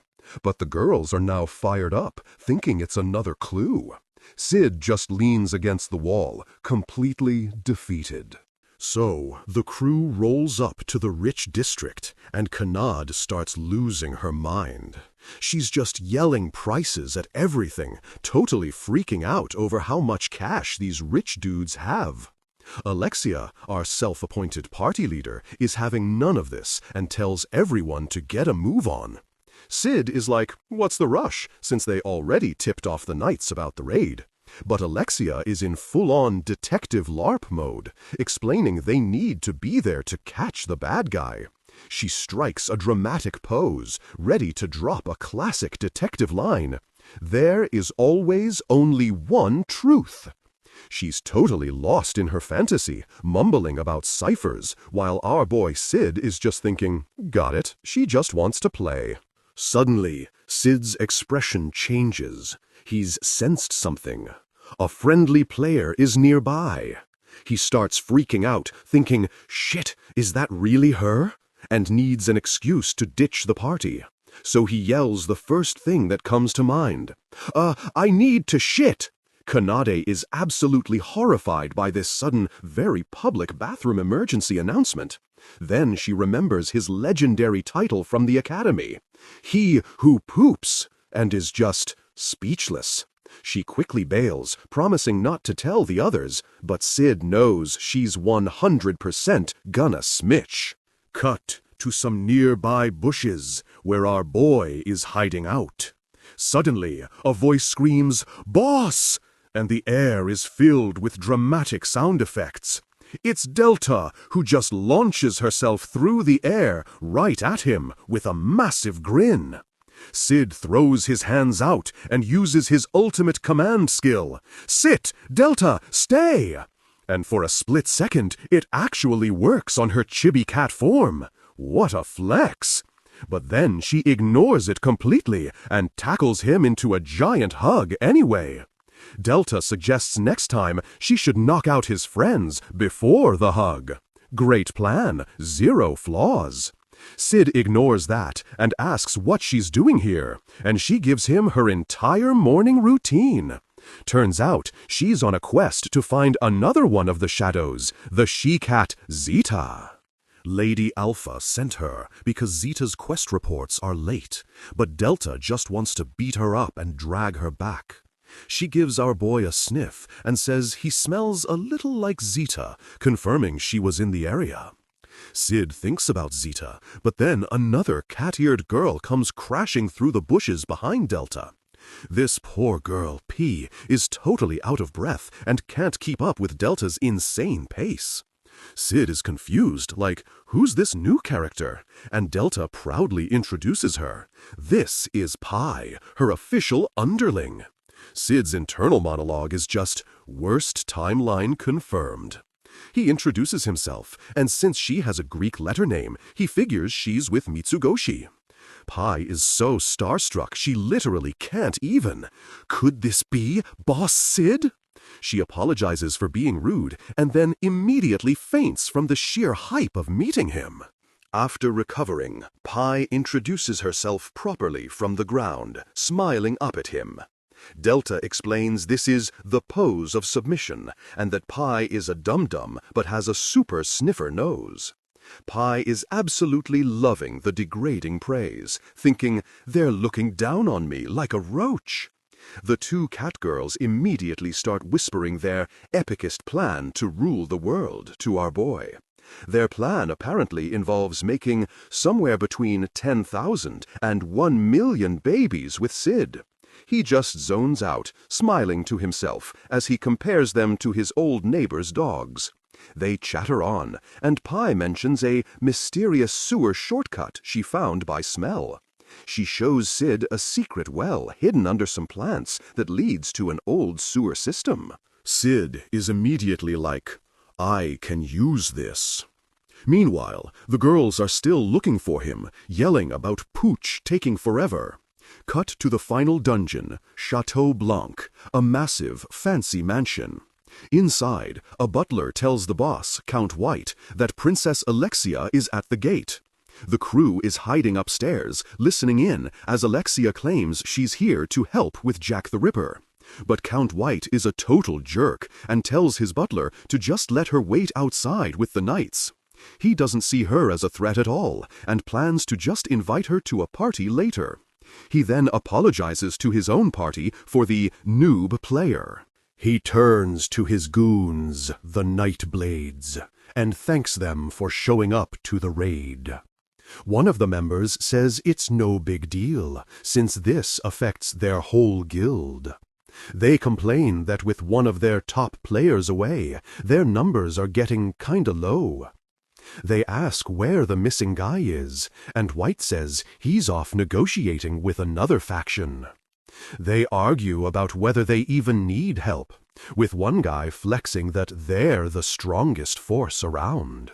Another thinks this is total overkill for one random assassin, but White insists they need to be careful. He's sure this isn't Shadow Garden, so it must be some random clown they have to teach a lesson. Then he walks over to the fireplace and activates a secret magic door.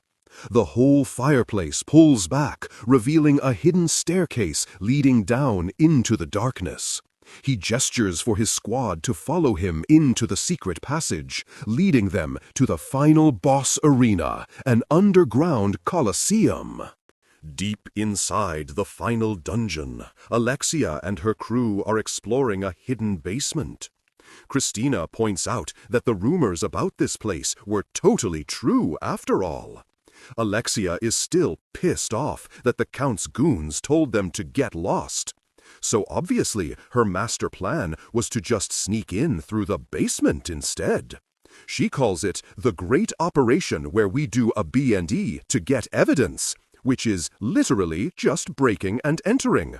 But she found a loophole. They never said they couldn't use the basement door.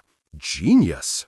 Meanwhile, Kanade is freaking out, wishing Sid was there to be her personal meat shield. Alexia just waves her off, saying he probably got scared, but at least he knew about the sewers.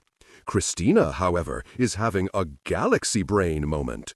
She's like, wait a minute, who even is this Sid guy?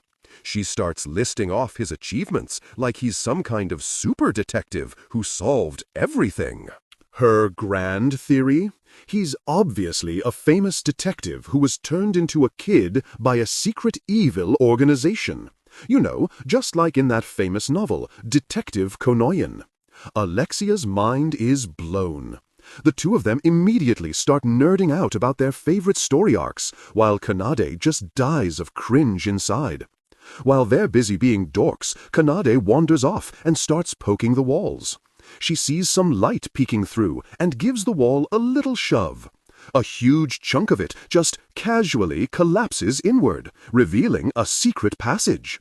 She yells for the others, and Alexia finally snaps out of her nerd-out session. It looks like a vent, and Alexia figures a slim person could totally squeeze through. Kanade is just glad she skipped dessert yesterday, as they decide to crawl inside. But just as Alexia starts to climb in, she freezes. She sensed something. Cut to the final boss arena. The girls pop out of the vent and are looking down at a massive underground coliseum. Kanade is like, "Whoa, is this an arena?" And Alexia confirms the grim rumors are true. Christina immediately shushes them, pointing out that the Nightblades are right below them in a viewing box. Down below, the villains are checking the time, wondering if Jack the Ripper will even show up. Count White, the main clown, hands over a list of all the OP fighters he hired.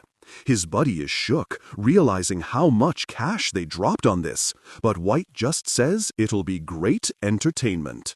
He starts monologuing about his flawless plan. The arena only has one entrance. Once the target is inside, an artifact will trap him behind a barrier, and he can't get out. His goons start laughing, flexing that they have over 100 spell swords ready to go. Count White gets a nasty look on his face, saying the guy's slow death will be a sight to behold. He's totally losing it, cackling about how this clown is just going to dance for their amusement. Suddenly, a lamp above them shatters, and everyone looks up in shock. The Count just smirks. He's here. With a dramatic fanfare, a figure in a full clown costume appears on the stage. Jack the Ripper! The Count immediately starts trash-talking from the balcony, yelling that there's no escape. He basically tells our boy he'll have to beat every single fighter if he wants a shot at the boss. The first challenger steps up, some dude called the Meat Grinder Butcher, who apparently has a 200-win streak. The Butcher scoffs, totally unimpressed that he has to fight some messed-up clown. He yells that it's time to end the show and swings his massive sword. The sword slams into the stage, causing a huge explosion of rock and dust. The rich dudes in the viewing box flinch as debris hits their barrier, but they're loving the show. When the dust settles, our boy is gone, having effortlessly dodged the attack. The Butcher just boasts that he missed on purpose to hype up the crowd. He lunges again, yelling about who the real entertainer is, ready to finish it. But before his sword even gets close, his head snaps to the side with a brutal thwack. Our boy just stands there as the Butcher goes flying across the stage, hitting the wall with a sickening splat. The guy's unconscious body just slumps against the railing, dripping blood, as the entire audience goes dead silent. The crowd starts freaking out, trying to figure out what just happened. It was a kick, so fast they could barely see it. One of the spell swords is sweating, admitting he couldn't even follow the movement. What a flex. The Count tries to play it cool, like it was just the first match, whatever. "Next!" he screams, and 3 new fighters instantly appear on the stage, the legendary White Wolves. The audience is hyped, thinking a 3v1 will be a guaranteed win for the house. The 3 mercenaries get ready, looking super serious as they face their opponent. It's a full-on boss battle now, just our boy, the lone clown, against 3 elite fighters. But then the camera zooms in on his face, and he's got this insane grin. "The tragedy continues," he says. So, the fight starts, but plot twist, the legendary white wolves are just standing there like their AI bugged out. Our boy in the clown suit is just chilling, looking like an absolute menace. Up in the cheap seats, Count White's goons are getting bored and start heckling. The merc leader just stares, probably running the numbers and realizing his whole squad is about to get nerfed into the ground. And then, get this, he just straight up rage quits. Tells his guys, we're done. The Count is losing his mind, screaming about contracts, but the merc just hits him with, we'll give your money back. Then he gives the Count a final warning about not making it out alive before dipping. The Count is just left yelling, it's just one measly clown. The Count calls the mercs a bunch of cowards, totally oblivious to the danger. But the blindfolded dude, Count Battler, is like, no bro, they ran because he's that strong. He explains they'd rather ruin their rep than get deleted by this guy. Battler's one bit of advice is to just Zerg rush our boy with everyone at once. But the Count, being a total clown, is like, they just got spooked by his creepy costume. So he decides to keep sending his spell swords in one by one. Let's get the ball rolling again, he shouts. He announces the next fighter, some poison needler, who immediately gets yeeted across the stage. Then comes the Tyrant of Chaos, who also gets instantly one-shotted. Next up is the Wraith of the City-State, who gets absolutely demolished. Finally, some Legend of Lawless Town assassin gets sent flying without even landing a hit. Meanwhile, up in the stands, Kanad is having the time of her life. Wowzers, he's just mopping the wall with them.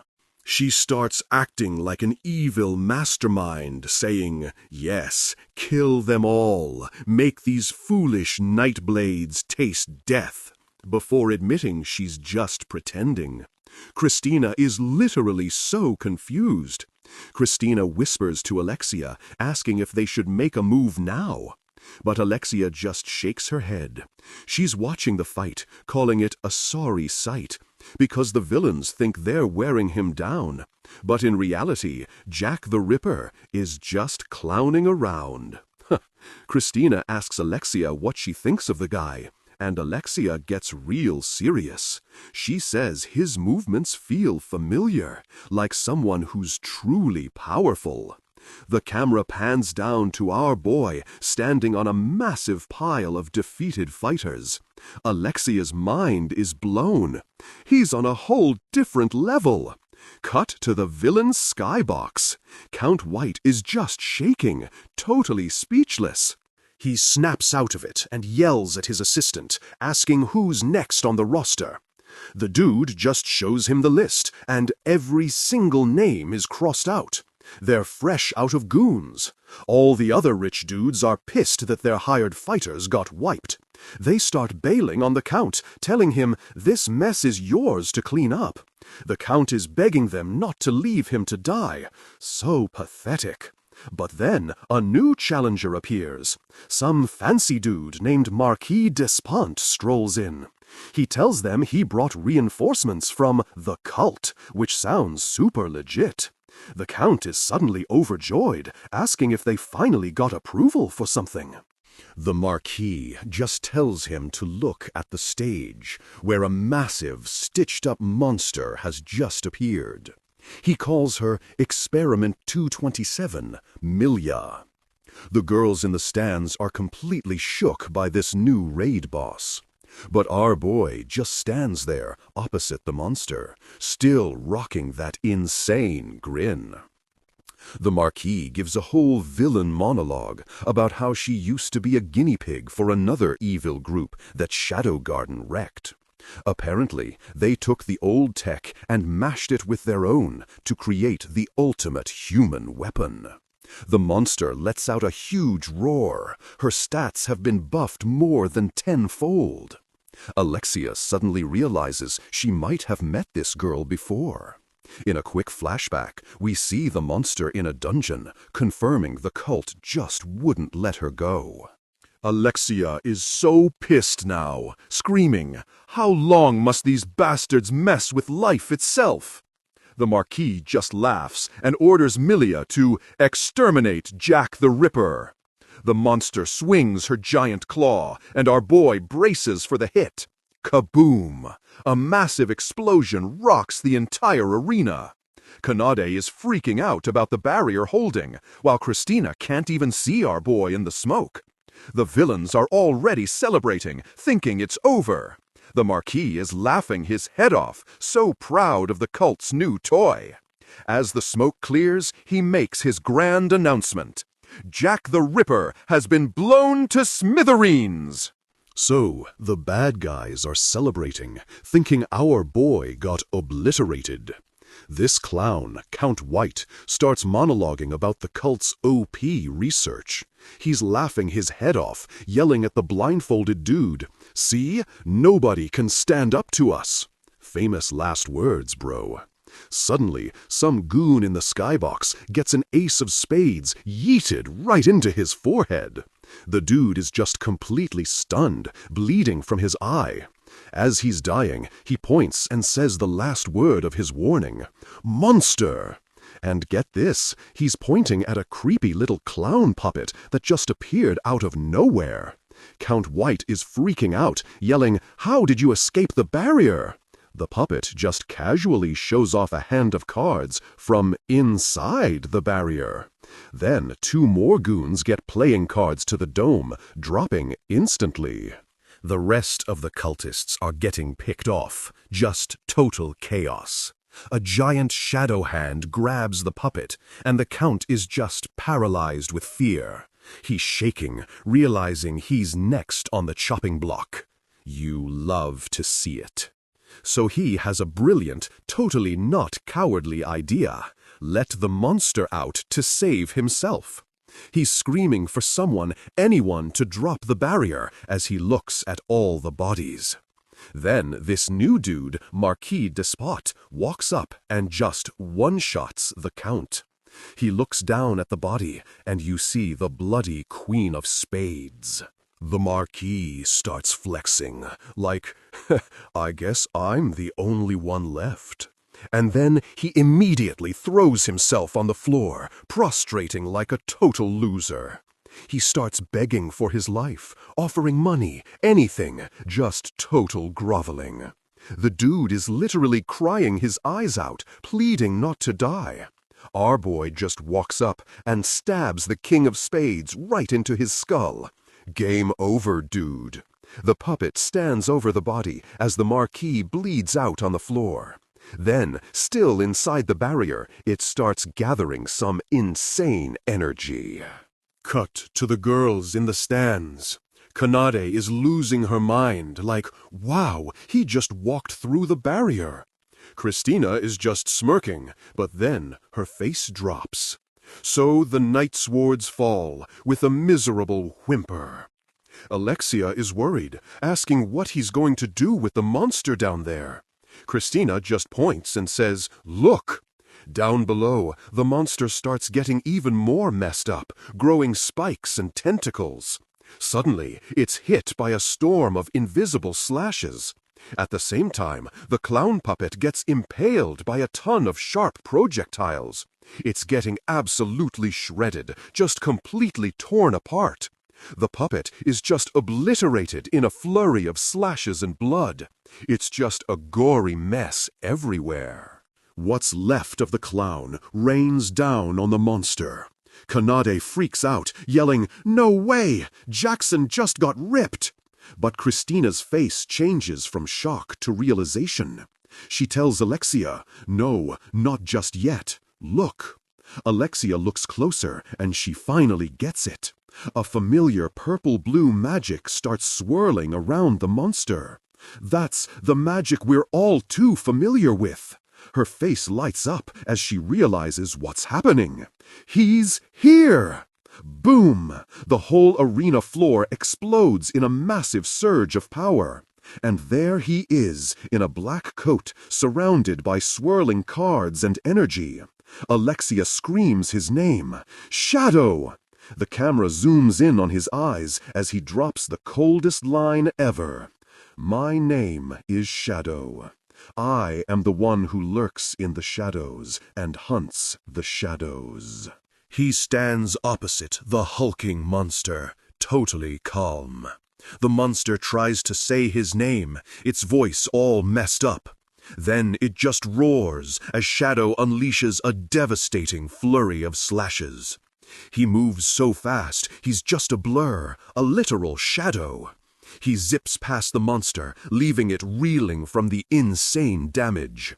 His sword is glowing with crackling energy, a total power flex. The monster just screams in agony. Up in the stands, the girls are freaking out again. Wait, so is that Shadow? He's slicing that thing up like nothing. Christina asks why he doesn't just finish it, and Alexia's like, he could, but he's merely toying with it. But Christina tells her to look closer. He's not just attacking blindly. Every slash has a bit of magic in it. She figures it out. He's trying to return it to its original form. The monster's flesh peels back, revealing a girl inside. She's going berserk, but she keeps screaming his name over and over.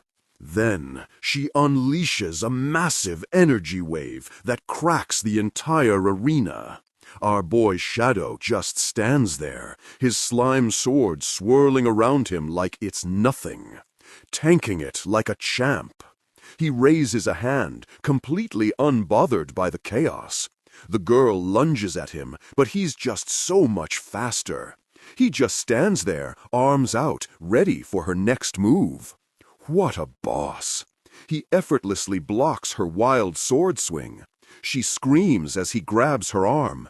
With a loud crack, her sword shatters in her hand. She just got disarmed, literally. She just keeps screaming his name, totally losing it. Alexia is shouting his name from the stands, watching in horror. And as the girl lunges for one last desperate attack, Shadow delivers a single, perfect punch right to her face. K.O. The impact creates a massive explosion of light. So the whole arena just explodes in a massive boom. The girls watching from the stands are totally losing it, like, dude, what is even happening down there? The monster girl is totally gassed, leaning on her sword for support, but our boy Shadow is just standing there, completely unfazed. She goes for one last desperate stab, a total Hail Mary, but he just casually catches the dagger mid-air like it's nothing. Then he drops the coldest line ever. A commendable effort. He reads the engraving on the blade out loud. To my beloved daughter, Milia. And just like that, her will to fight is completely shattered. She just collapses. His squad, the Shadow Garden, instantly appears to catch her. The main one, Alpha, tells him they'll handle the cleanup. She holds the girl and promises, I won't let the cult get their hands on you a second time. Cut to a rainy courtyard, where Alpha is big mad at herself for messing up the mission. She's thinking she'd rather get yelled at than have her OP boss clean up her mess. Then our boy just poofs into shadow particles. What an exit. Her voiceover is like, he is just too nice of a person. Back on the balcony, one of the girls is having a full-on panic attack. They saw us. We're totally busted. The cat girl is like, let's dip quietly. Smart move. You don't want to mess with Shadow Garden. But Christina just pauses, thinking about our boy, Shadow. She's realizing that even his lame disguise at the academy was part of this whole bloody path. And now she's thinking, man, that path looks pretty brilliant. This dude is giving her some ideas. Later, a narrator explains that Jack the Ripper just vanished after wrecking the 13 Nightblades. People are speculating it was a demon, or even Shadow himself. Total chaos. The night he took out the 7th Nightblades became an absolute legend among the people. Meanwhile, our boy Sid is just basking in it, thinking his Jack the Ripper story will be a blockbuster hit. He's sipping tea, thinking everything is perfect. He totally crushed his side quest. Plot twist. He's actually in an interrogation room. The inspector is like, remembering something fun? Sid immediately starts sweating, stammering about how cozy the room is. Smooth, bro. The inspector says Princess Alexia's testimony is kinda sus, which is a problem for her. Sid asks if Jack the Ripper being Shadow is true, and the dude's like, nah, she was probably just seeing things. He tells Sid he can bounce, since he's clearly useless. But as soon as he's gone, the inspector gets all serious. He's thinking, Shadow might just be more troublesome than we thought. Ya think? He's like, it's all good as long as it doesn't affect our secret plan. He's working for someone named Loki. New quest unlocked. Meanwhile, in some fancy manner, this new girl Eliza is absolutely raging. Her assets got frozen, and she got kicked out of her own house. Oof. She decides she's going to revive the Nightblades herself to get some payback. So she runs around the manor looking for her servants to gather the squad. Surprise, they all bailed on her. You hate to see it. Then a shadowy figure just appears at the end of the hall. Super creepy. She thinks it's a servant and starts giving orders. Oh, there you are! Big mistake. The figure just lunges and stabs her right in the chest. She looks up in total shock, seeing who her attacker is, and it's Jack the Ripper, back for another round. This is insane! She's bleeding out, but still manages to land one last rage punch. How dare you do this to me? She screams, just decking him in the face. The clown mask flies off and shatters on the floor. Dramatic reveal incoming. And get this, it's not a dude, it's a girl with pigtails. Eliza recognizes her immediately. Christina? She can't believe it. You were Jack the Ripper? Christina is ice cold. No, I am merely succeeding him. She says Shadow showed her the way, her true calling. She's going full dark side. To destroy evil, you must become a greater evil. What a line! Eliza tries to beg for her life, but Christina just twists the knife. Game over, dude. She stands over the body and declares, My name is Jack the Ripper. The legacy continues.